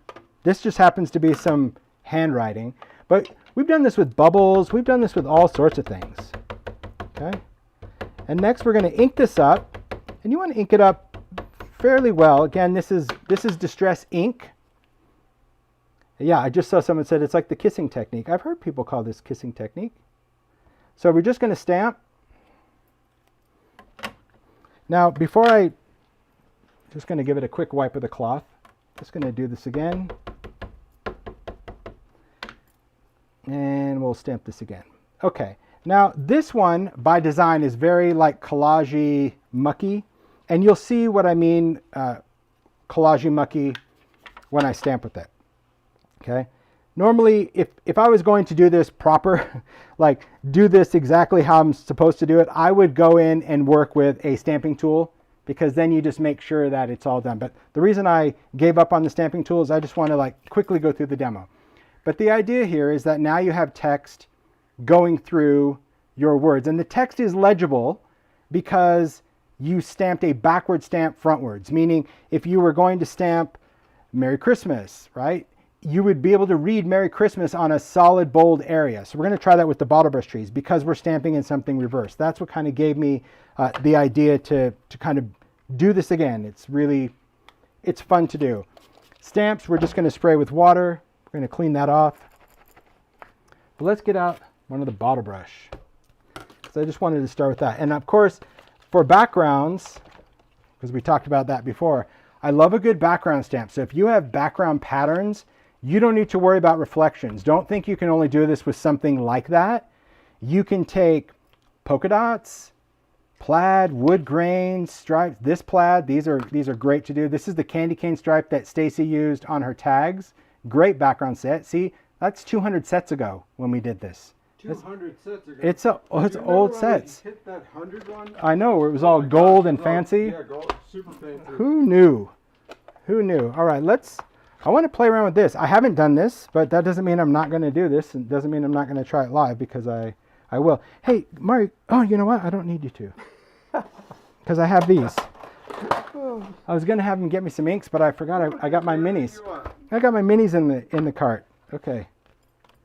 I want to try this because I think it sounds fun in my head. Everybody have those ideas? Sounds fun in your head, and then you go to kind of execute the idea and you see what happens. Okay, take a tree, bottle brush tree. I just want to see if the idea is going to work first, and then I'll know if I probably should have never done it. So here's what I'm going to try. Knowing what I know about this, knowing that this is an oxide and an ink, I want to see how it's going to look if I just wanted to do kind of a tone on tone, if it's visible enough or if it's a total waste. So I'm going to take, well, maybe we'll do like picked raspberry. So a light color oxide and a bright color ink. We'll see how that works. And maybe I just want to do something tiny, like little dots, right? There's just kind of a little Swiss dot. Let's see. I'm going to start just by inking this up. Now again, if I was going to do this for a card, I'd probably, ink the base a different color, but just for the sake of the demo, I'm just going for it because I want to see the idea. So what's going to make this best for this technique is our image, our base image that we're starting with is solid. It's going to have enough solid area to hold on to the ink and enough solid area that we can add some color to. I brought the minis because the minis are the easiest to work with for this, because you have a lot of color options. Oh my gosh, I just don't have space. There we are. I just like to work with my stamp right on the set. So I'm just going to ink it up just to give myself some little pin areas. It doesn't matter if I'm stamping in it or I'm stamping on it, because I'm just going to transfer the color. Let's see what happens. Let's see if there's going to be enough color on there. Looks like it might show up. And then let's just try it. Let's move this off to the side and see what we get. Because if this shows up, this could be a whole, oh, look at that. Charming. A whole little pattern play for bottle brush trees. Because that's just starting with the dots. Now we're going to just do another one. I'm going to clean this off. Now I'm going for it. Let's take another tree. Maybe take a smaller tree. Let's take a little, oh no. So yeah, I get to like pick the perfect tree. It's like going to the tree farm. Oh, that'll work. I'll put that on the block. So the reason I chose this block, and I've talked about this before, you can tell when I'm working with my hands, like I just think my hands get in the way. They're just pudgy for what I like to do. That's why I call them pork chop hands. But if you find that you are challenged when you're stamping tools are great for that. I think that they're a wonderful thing to have, but I also don't think that you have to do all your stamping with a stamping tool all the time. Like there's something great about having a block. But for me, I find that if I always pick the same size block for a stamp, I'm in the way. Meaning if my stamp is here and I'm trying to go, I can't see what I'm doing. So having longer blocks, that's why you'll see with the grid blocks that I do with stampers, there's a lot of different sizes that come in a pack, because I don't mind longer blocks because it allows me that visibility where my stamp could be here, but my hand could be here and I can see where I want it and then I can stamp it. It might bother a lot of people, but just so you know that there are options out there. Once you play around with it, you'll kind of get used to it. Okay. So there's the polka dot. Let's try another background. I thought that was fun. Let's do stripes. We'll do a little candy cane stripe on this one. It might not, I think I'm going to go this direction. Let's do green on green. So we'll take a crushed olive, because it's here, oxide, and then the green ink that I want to stamp with is going to need to be a darker green. So maybe it's going to be, I don't know, forest moss. That would be good. Rustic wilderness would also be good, but forest moss is an underrated green. It's a very nice green. A little crushed. That's a juicy one. Sometimes you just get a juicy one. I like that. And this tree might be too skinny for this stamp, but that's okay. You don't know what you know. Yeah, little plaid trees, very cute. But I'm gonna use the plaid on the text. I love that plaid. I do love this stripe though. Okay. I think that's enough that I can see where I'm going. Right. Pick up the color, and I'm just pressing. There we go. We got some stripes in there, and we'll pair this up and stamp it. Commit. Press. See, I was able to see what I want. Press, stamp with purpose. You don't need CPR. Cool. Fun. Silly, fun, but it's the idea, right? Because I agree with you. Plaid trees, magic. Because the whole, the bottle brush tree, tartan. Let's do a plaid. Because we do love that plaid. Now, this background, I'm just going to clean it real quick. Just with a little water. The thing to know about background stamps, they really are super fun to use year round. I mean, this happens to be a Christmas one. They're so versatile, but a lot of times when people look at background stamps, truth be told, many people don't find value in a background stamp set. And I find that sad, because to me, background stamps have the most value because you can do so many different things with them. It can be background paper. I mean, you saw what Stacy did. It can create a texture, but don't forget you can do very similar. Oh, don't use a paper towel, Captain Obvious. Use your binky. There we go. Got a little lint. You can do so much with a stamp and change up your paper. So whether you're doing spray stain, I think for this I'm just going to take some different reds, and let's just swipe across this. If you're inking up a stamp and a stamp has a direction, follow the directions. Okay, there's no need. This is a very linear stamp, so take your ink and follow that. I think that's going to be really nice. You won't contaminate your ink pads this way. You can mix different colors. I'm doing a little aged mahogany now, just because I want my candy stripes to be different. You could also stamp with stain. There's nothing wrong with that. But I just want to play around with the background. So we've inked up our stamp. I'm just going to spray this with some water. Just kind of move so you can hear it. Right? Hear that spray. You can see the water droplets. Can you see that? You want to make sure that you have water droplets. If you don't have water droplets on your stamp, you're not going to really get a watercolory look. And I also loved how Stacy went in and just kind of took this and stamped it on the diagonal, because you can do that so many different ways to create cool candy stripes. Beautiful, beautiful, beautiful. This is why you work overtime. Here. This is why we do what we do, because we can support our habits. That's what it is. But I want to show you this stripe for a couple reasons, right? Which is use your inks. Okay? Creativity is not a spectator sport. So if you have all these little boxes of goodness and you have the full palette of Distress in, don't just have them to have them. Have them to use them, because when you mix your reds, look at how different that is. And I don't know if the camera's even going to pick it up. There are light reds and bright reds and deep reds. And you just get a whole different look to that versus one red. Okay? And it was just about taking your cubes and just adding that. So if you want, we could ink this again and stamp it again. If we wanted the same tone of our paper, I would normally just kind of do a background. I'm happy to try a second generation and see what we get. Okay? I don't mind. Let's see if there's enough on here. I know it's going to be lighter. I'm okay with that. I can see where I've already stamped my card, but I'm okay with that. I'll just pick this other side, just kind of try to line it up a little bit and just stamp. Most of the time when it creates a background, that totally works for me. See, I didn't need to ink it up again. I'm going to be fine with that, because this could be a background. This could be something I die cut. I could even go in, if I'm so bold, and try to fill in the blanks. I'm not that risky. I would just cut this off, but you can still see that line. You see that line in there? So if all those imperfections drive you crazy because you're not going to cut this up or you're not going to use it as different backgrounds, well, then you should ink it again. But I think overall as a pattern, I could cut that and no one's going to know anything about that line or block, especially the way Stacy used them for backgrounds on a tag. But a nice way to use a background. Stamp it on a solid. I think those trees are really fun with images, and also create just kind of stamped backgrounds as well.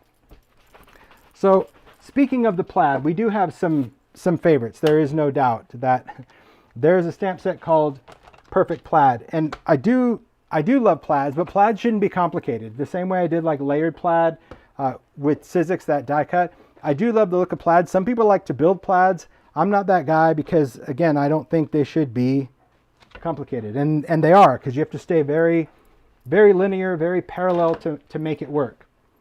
So let's take a design. We'll do Holly Jolly. That'll be cute. And let's add, that block is a little big.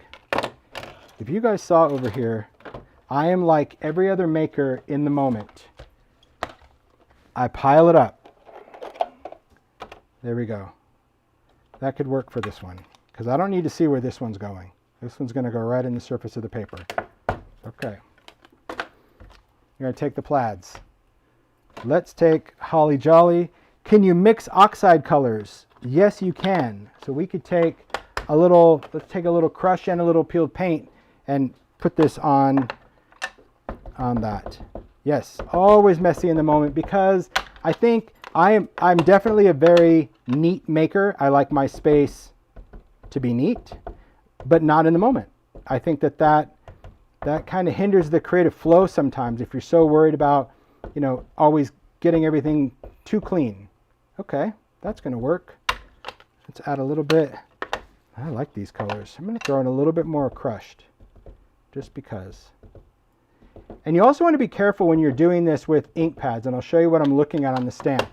Any mark that you see that you make with an ink pad is going to be visible. And so you saw when I was inking that I was going a little kind of wonky because I want my greens to look a little wonky. But that's just me. If you want everything to be a little bit cleaner, a little bit more symmetrical, then you probably should just ink in that direction as well. So those are oxide. Now we're going to go in with the ink. So on this plaid, you have a choice of something a little bit more open. I think this is the one Juliana did on her envelope. And then you have something that could be a little bit more bold. Completely up to you. There's no right or wrong, but I would recommend playing first before you commit. You know, before, like, if you have certain paper, we all have that as makers. This is the good paper. Maybe you don't want to try this on the good paper yet. Okay, you want to kind of figure out what it is you want to do before you commit to it. So I've got that inked up. I'm just going to stamp right on that black area, just with purpose, just to try to pick up some of that ink. There we go. And then we'll take our card and stamp. Again, I hold, I press. I don't, no CPR. Hold and press with your fingers, right? Whatever works. Or again, this could all be done with the stamping tool. But there we go. Now we have a great festive plaid from a solid stamp. Great, right? See? I mean, I'm telling you, Stacy just kind of lit that fire again when I saw that. I'm like, oh man, I haven't just done that in so long. And when you think about it, you think about the versatility. It's not just with text. It's with any image that has essentially a silhouette. A bold foundation, a solid area means it's going to be really great to pattern play on that because there's not so much detail. It doesn't really work well on lined things because it does give a little bit of kind of craziness, right? So I think it is important to have more of a silhouette design if you're going to get into pattern play. Otherwise, the eye doesn't know where to rest when you're working with it, right? Now, other ways that I've seen this technique done. So if this is really not your style, here's another thing to consider. If you have a stamping tool, okay, you can put this on a stamping tool, your stamp. You could stamp it in the color first, open it up, clean it off. Then you could just stamp in black or stamp whatever the pattern is and stamp it a second time.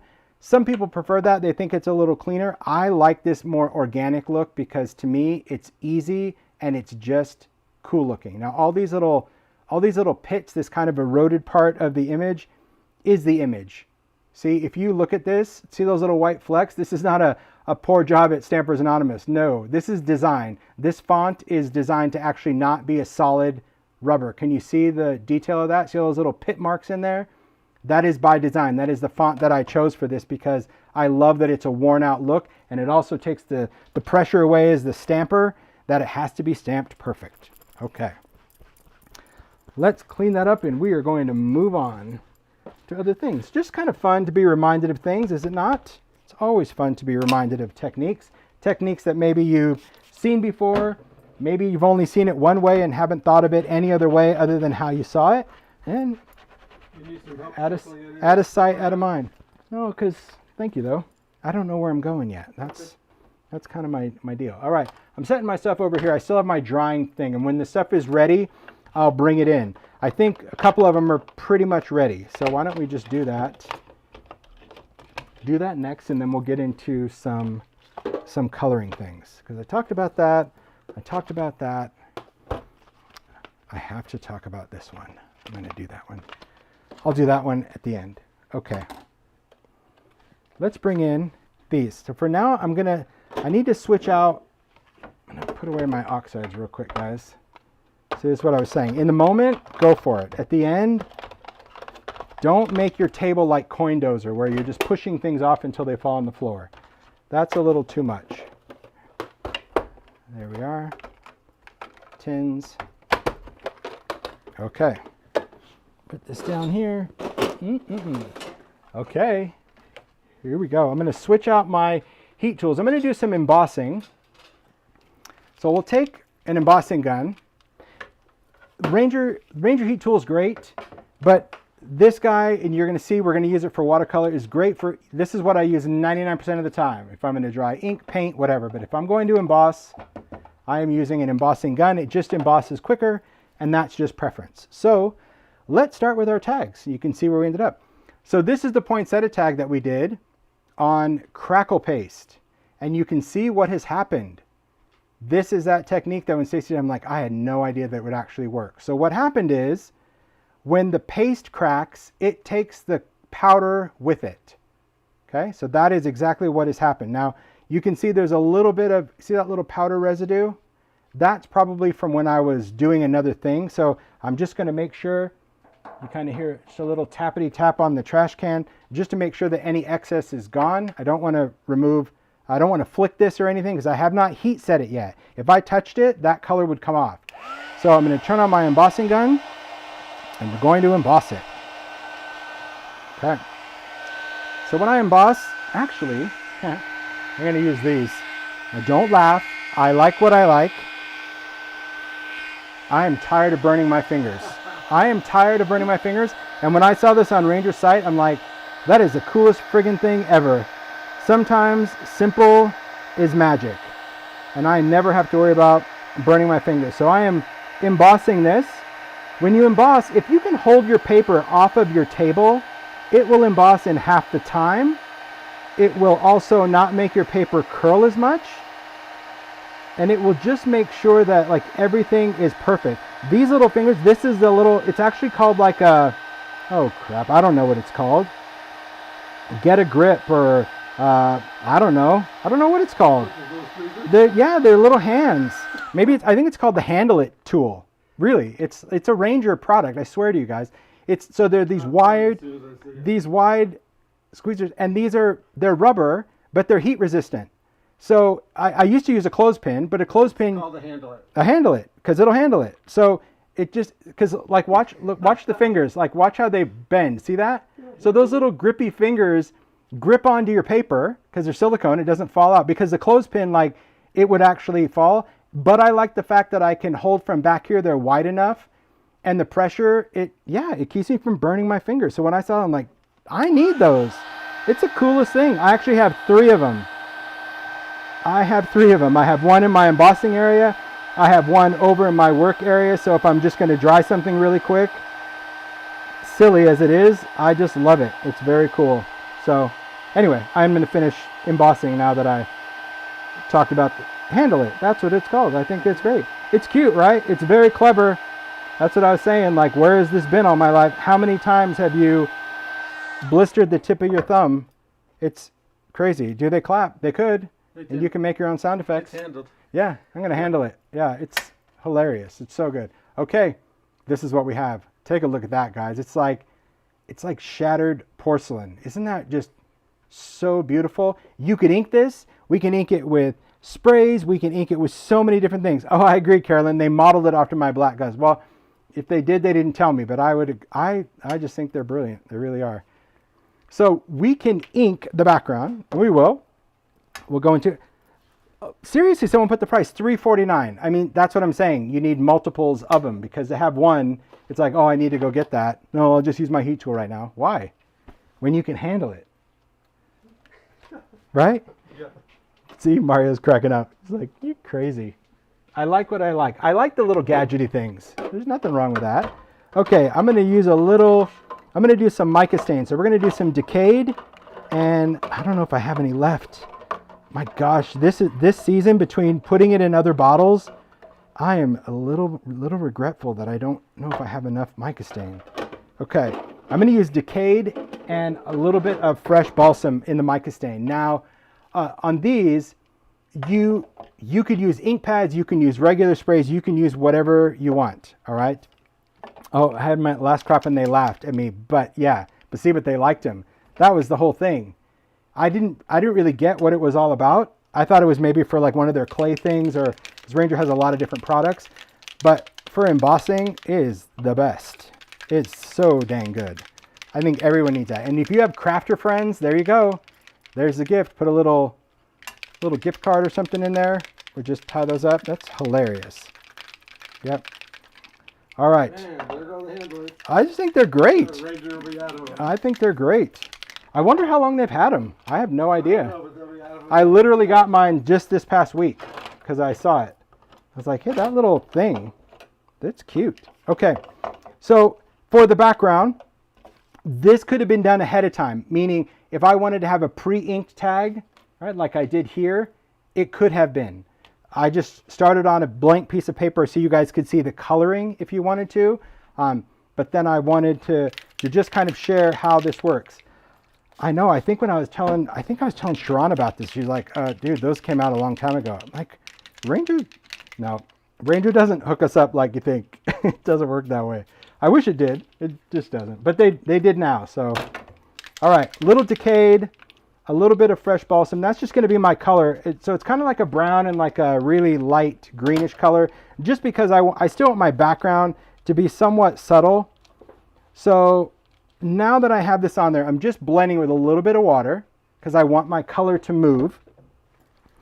And then I will dry it. So now I'm going to dry it with a heat tool. I'm going to dry it with a heat tool instead of an embossing gun, just because I prefer my mediums dry that way. Okay? That's just what I prefer. I don't like to dry my inks with an embossing gun. I think it blows the ink everywhere, but it also dries areas, in my opinion, just too quick. Okay? I think as makers, we kind of have to share what we find, right? It's not like, oh, everybody's got to know that by now. Maybe you do, but if you don't, heck, now you do. Okay. See the difference in water? See how the water is just breaking up that color? Oh, and that little bit of mica is actually going to sit on top of some of those areas. So if you were busy looking for handlets, let me just tell you what I did. I started by spraying mica stain, then I dried it a little bit because I wanted that color to go where it was going, and then I added some water again. The water is what's giving it this like breakup movement. You'll also see as I'm drying it, I'm picking it up and I'm moving the tag around. Move the ink into different directions. And if you're sensitive to touching, well, use that, right? Use your little handlet. I don't need it for ink, but yeah, I think that's also really important is don't be afraid to pick up your surface as you're drawing your colors, because you can get totally different movements out of that. So I'm just gonna leave this, oh man, I would definitely put stuff in it, but for the sake of the demo, I'm just gonna get rid of it. But yeah, I would spray water, dip some tags in there, create some backgrounds. But okay, now I'll just take a paper towel, dab off the excess. Then I'm also just gonna go over those images, those embossed areas, just with my paper towel, just to take off whatever wet stain was on there, and then make sure it's dry. Okay. Right. Oh, I was just reading the comment. Well, I read your comment about remote controls, but Paul is right. I love gadgety things.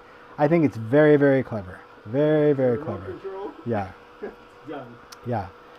Nope, Lisa, this has nothing to do with me. This is not a Tim Holtz product. It's just a product that I think is cool. Okay, look at this background, guys. See that? Do you see what I mean? Like that pattern, that design, and then leaving yourself a space, another stamp sentiment, a die cut, something else. Hopefully that I'm kind of reminding you when it comes to stencils, because trust me, I've gotten a lot of emails through the years of like, why do you do a stencil on a tag? I want it as a square. I want it as a 6x6. I want it as this. Because for me, there are many stencils out there in all shapes and sizes. For me, I always want to push the message that just use part of it. A stencil should be a layer. That's why I call them layering stencils. I know in today's world, layering stencils means something totally different.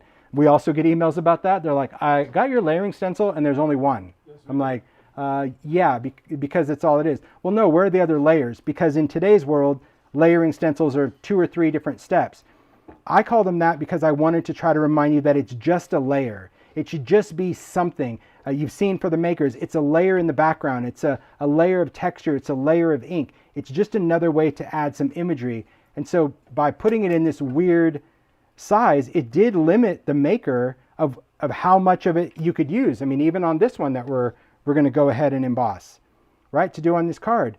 This gives me a space that I could, again, add a die cut, add a sentiment. I didn't have to do the whole thing, and I like that. So this one's beautiful. So this is what happens with glaze over Distress Crackle Opaque Texture Paste.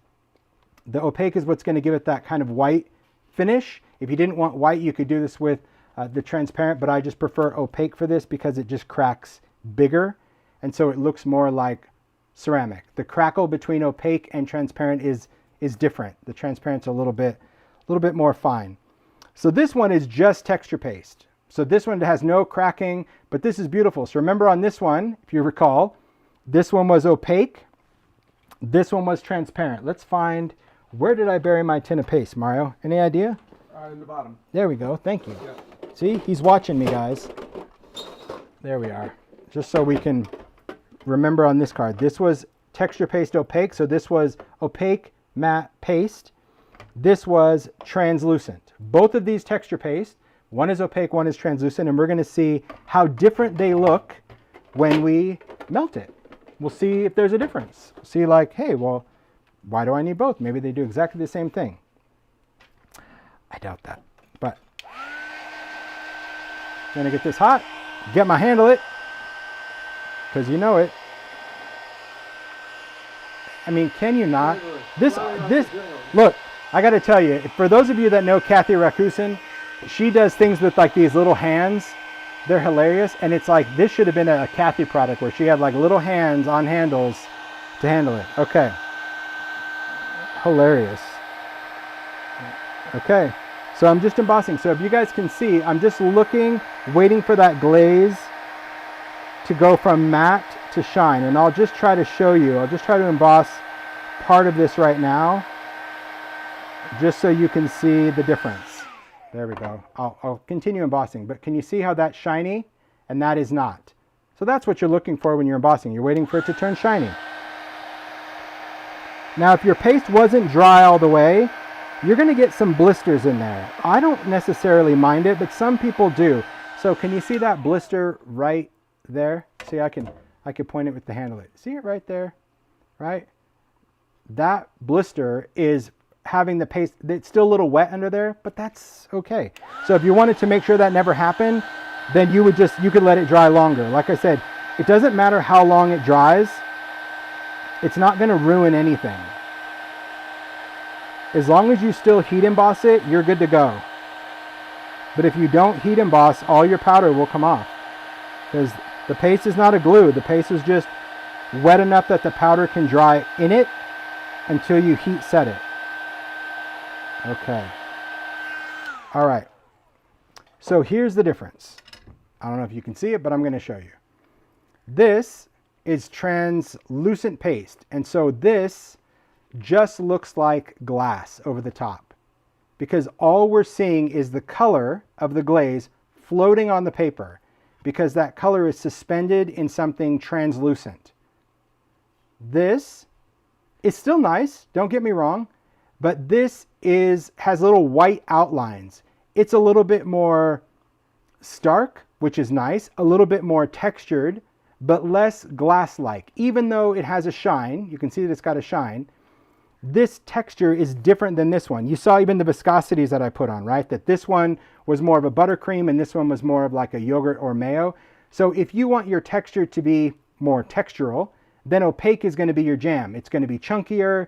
It's going to be not as even. It's also going to give you these little white imperfections, which is fantastic. But it's also going to make your color true, meaning Twisted Citron, bright green.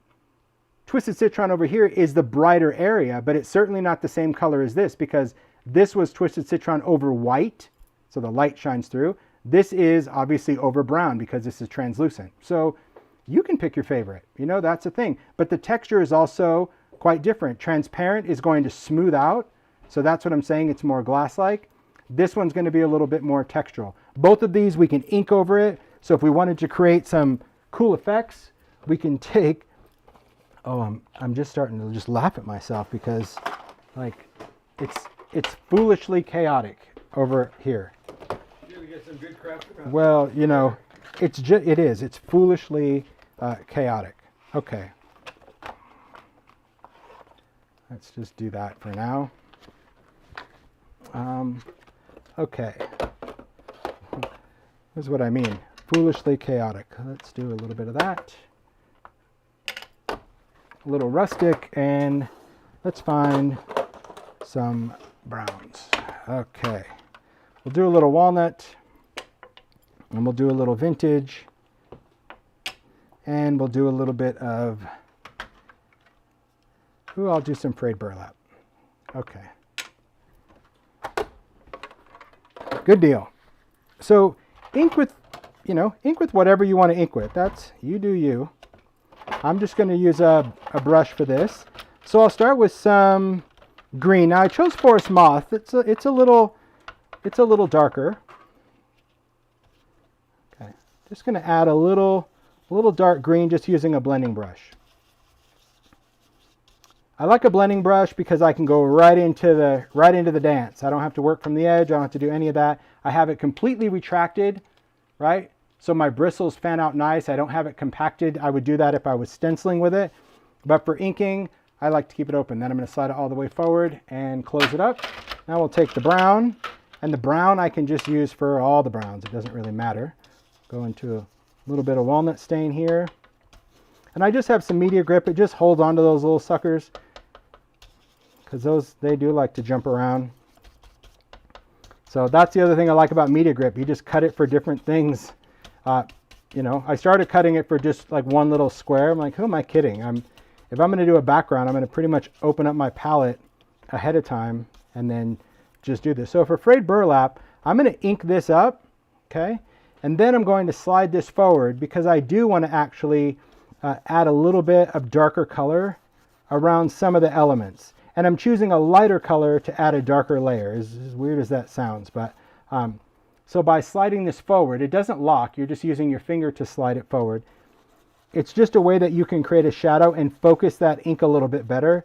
And that's really why the blending brushes are, well, it's kind of a one size fits all, because you can do whatever it is you want to do just by controlling how that brush works. Okay, once you're done, I'm going to slide that up, cap it up. Get rid of that little bristle that's in there. Oh, yeah, I keep my blending foams under there too.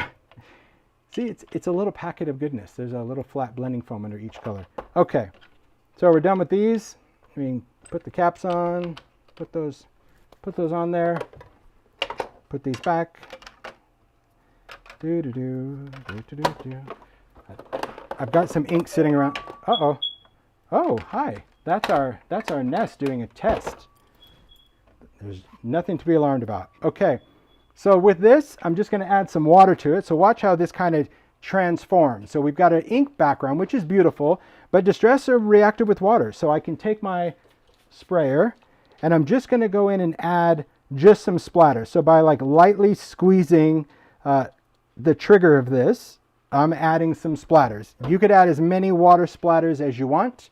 If you want something even bigger, you can go in and add as much as you want. So what I'm going to do is take a heat tool, dry it for a few seconds. All this is doing is essentially tracing the outline of the water. So I'm not drying the water, but a few seconds traces the outline. Paper towel. There's my ink. And we'll dry it the rest of the way.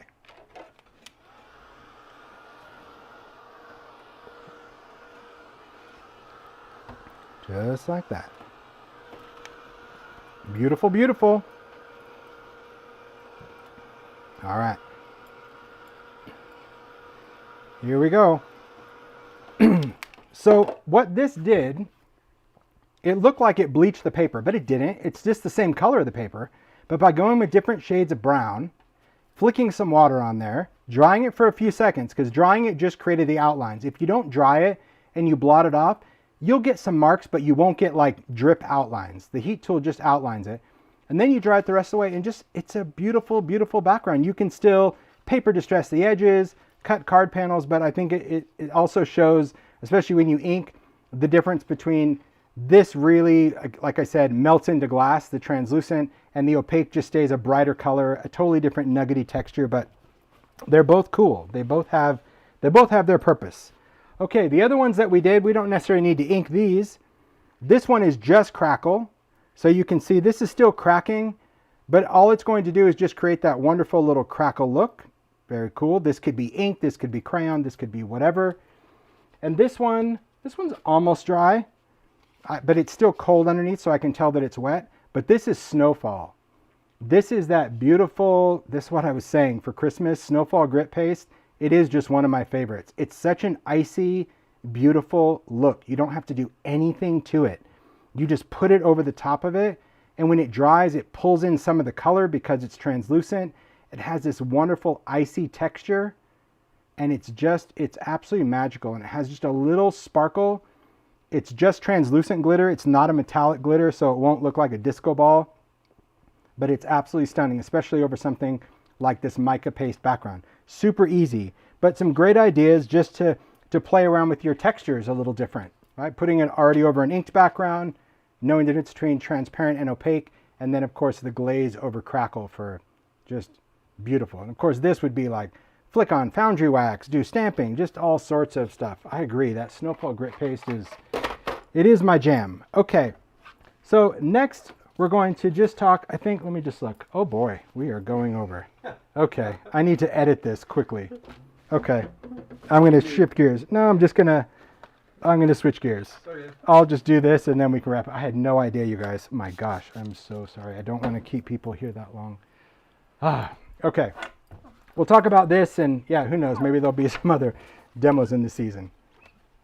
Believe it or not, there's like 4 other things I was going to do today. That is not happening. Okay.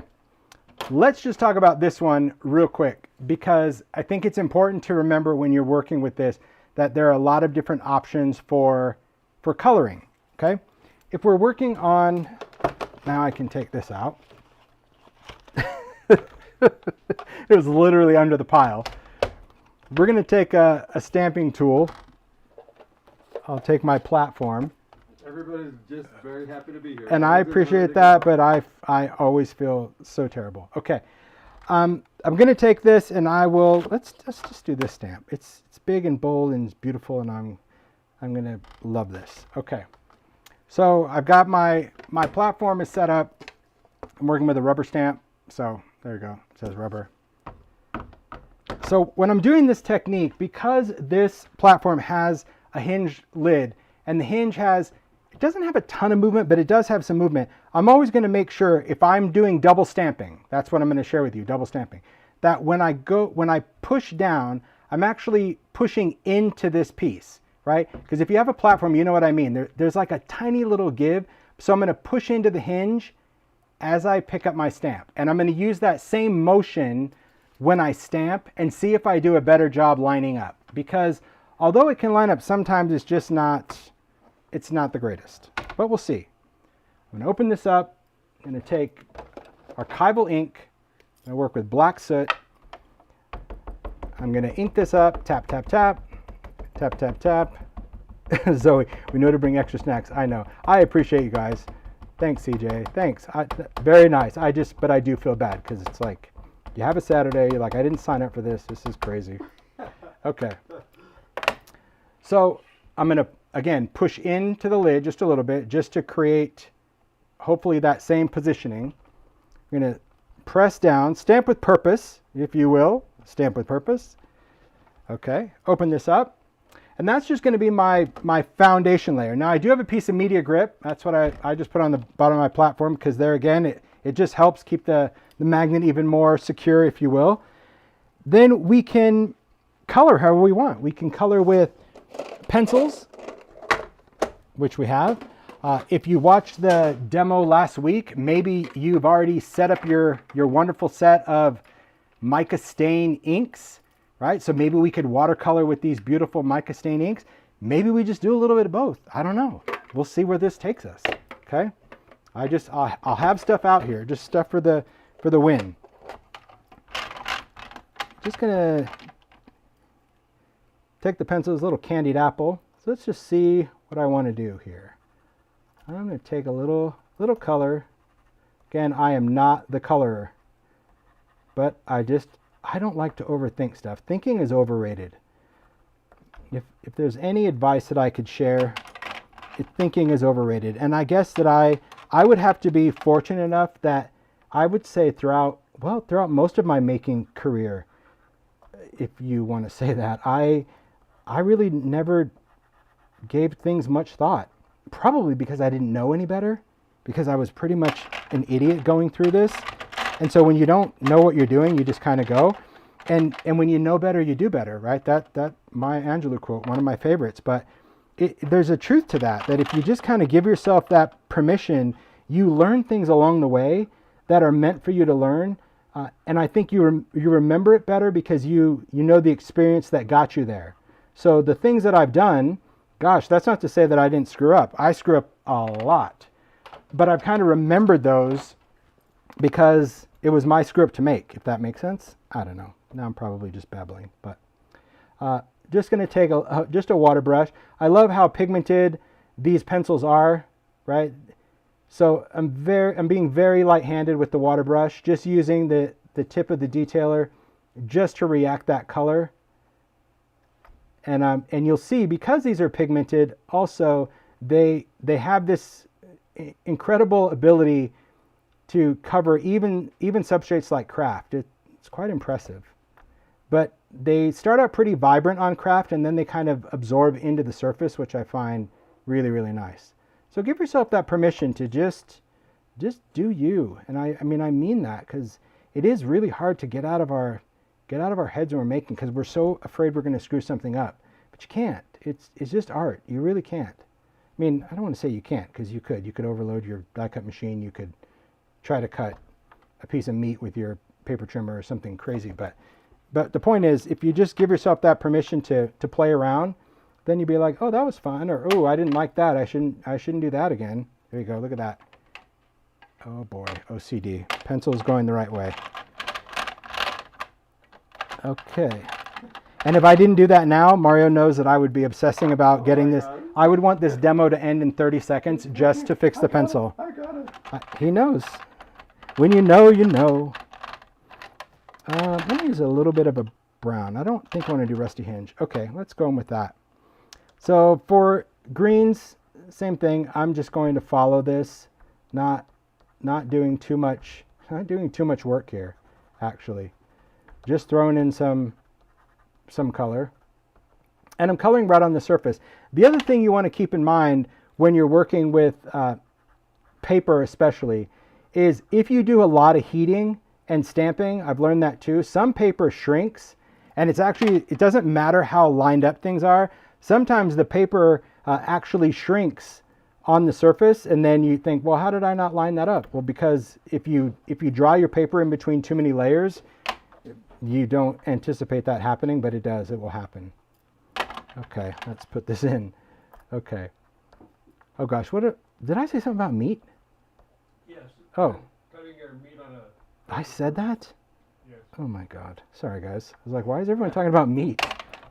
Okay. But you know what I mean. Sometimes my analogy is a little off the cuff, but it is. It's just common sense has to play a role in the creative process, but at the same time, you got to give yourself that freedom to just do what you think might work. And then if it doesn't work, then you think, okay, I won't be doing that again. All right. Just adding a little bit of water to these greens just to bring them to life a little bit. And I think the color is quite nice. I'll throw in a little bit of water into that yellow zone. That's good as well. Now for the stamp. Maybe I'll just do a little bit of blue. I think that'll be a nice blue. And see what I mean? Like having them in this where I can just dig around. That is all me right there. And I'm just cleaning my water brush. See, by always just wiping it off. I don't really like to dip it in water. I don't like it to be too wet. I just like to add some of that color around the edge. Okay, I'm good with that. How about that? I think that's going to be okay. So for the sake of this, I want this to be dry, but not cooked dry. So I'm just going to keep my distance because I just want to try to dry whatever moisture is on there, but I don't want to do too much heat because I don't want the paper to shrink or anything.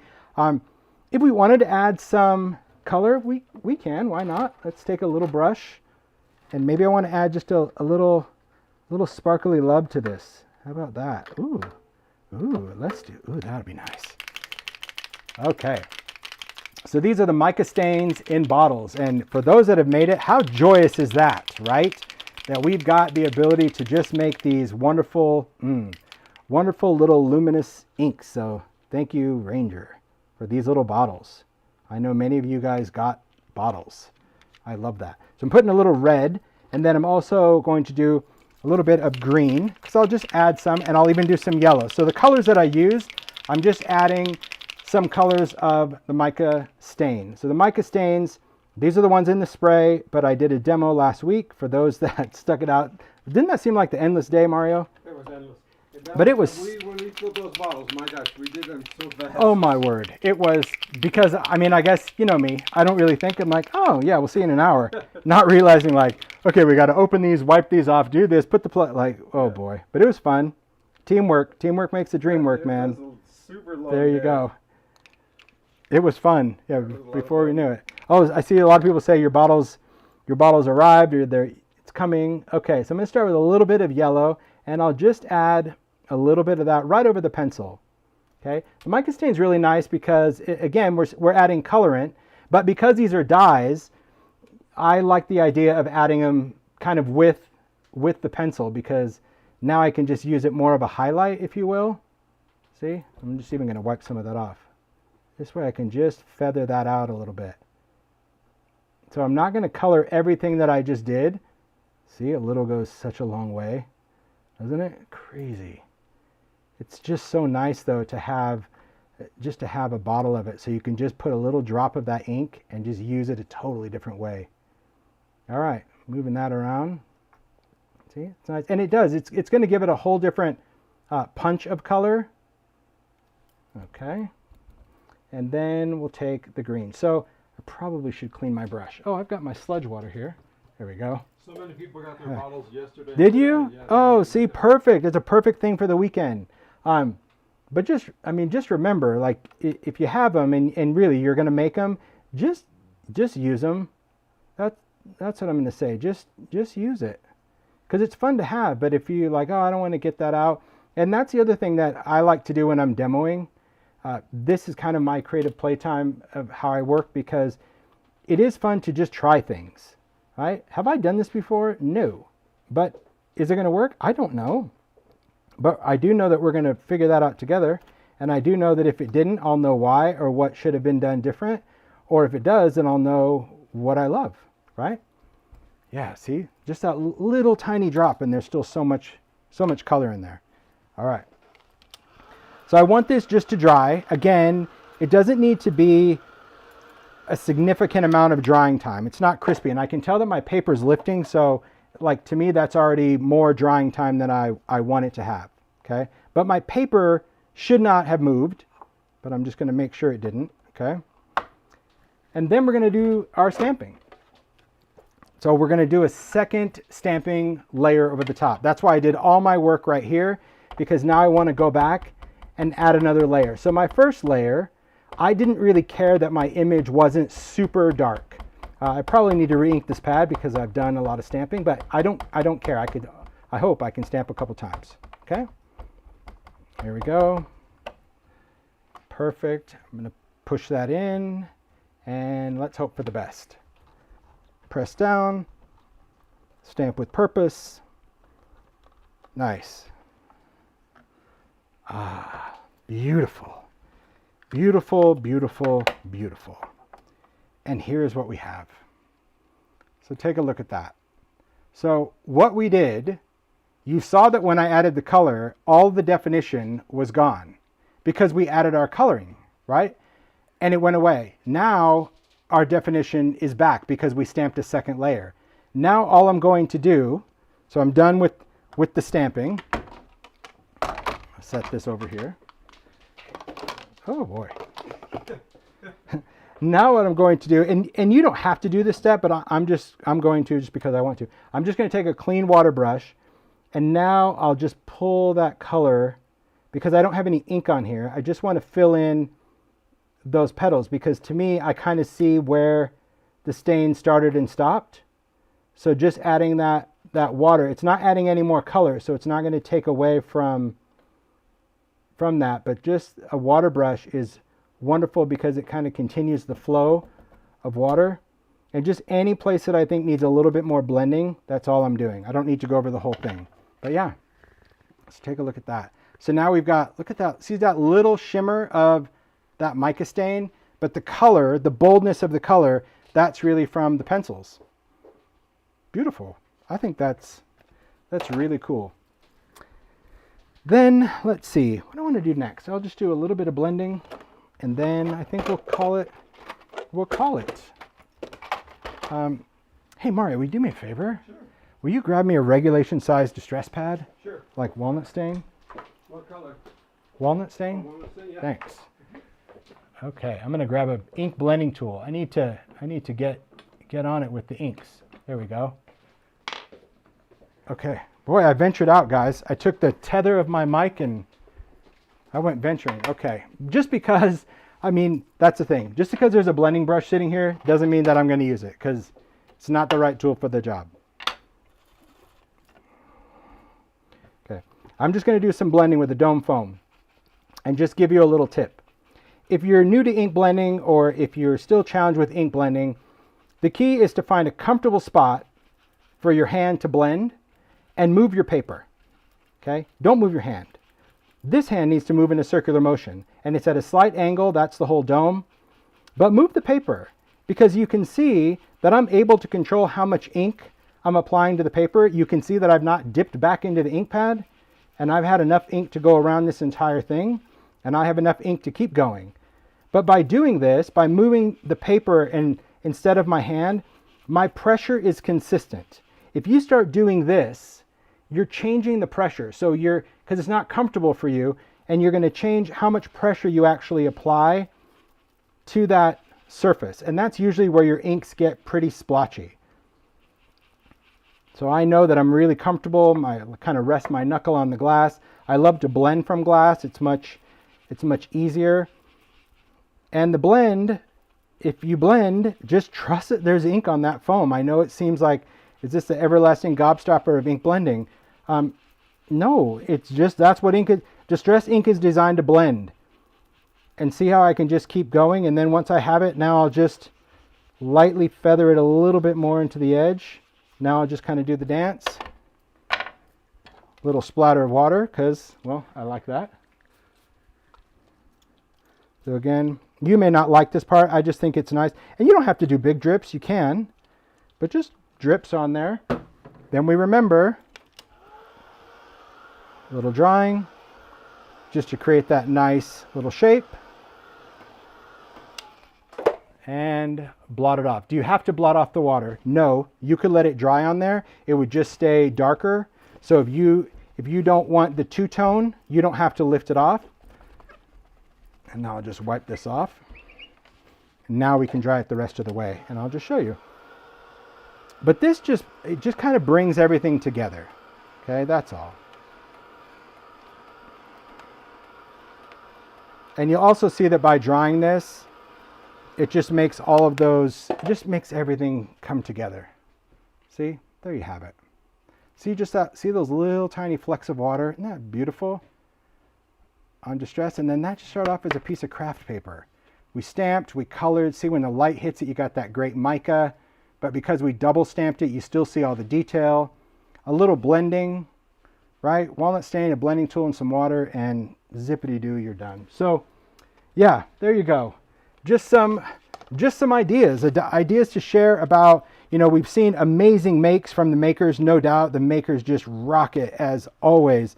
But there's so many cool things that you can do with stamps and stencils, especially for the holiday season, by double stamping or playing with background stamps or doing your pastes and glazes or stamping and coloring. It is good fun. Good fun.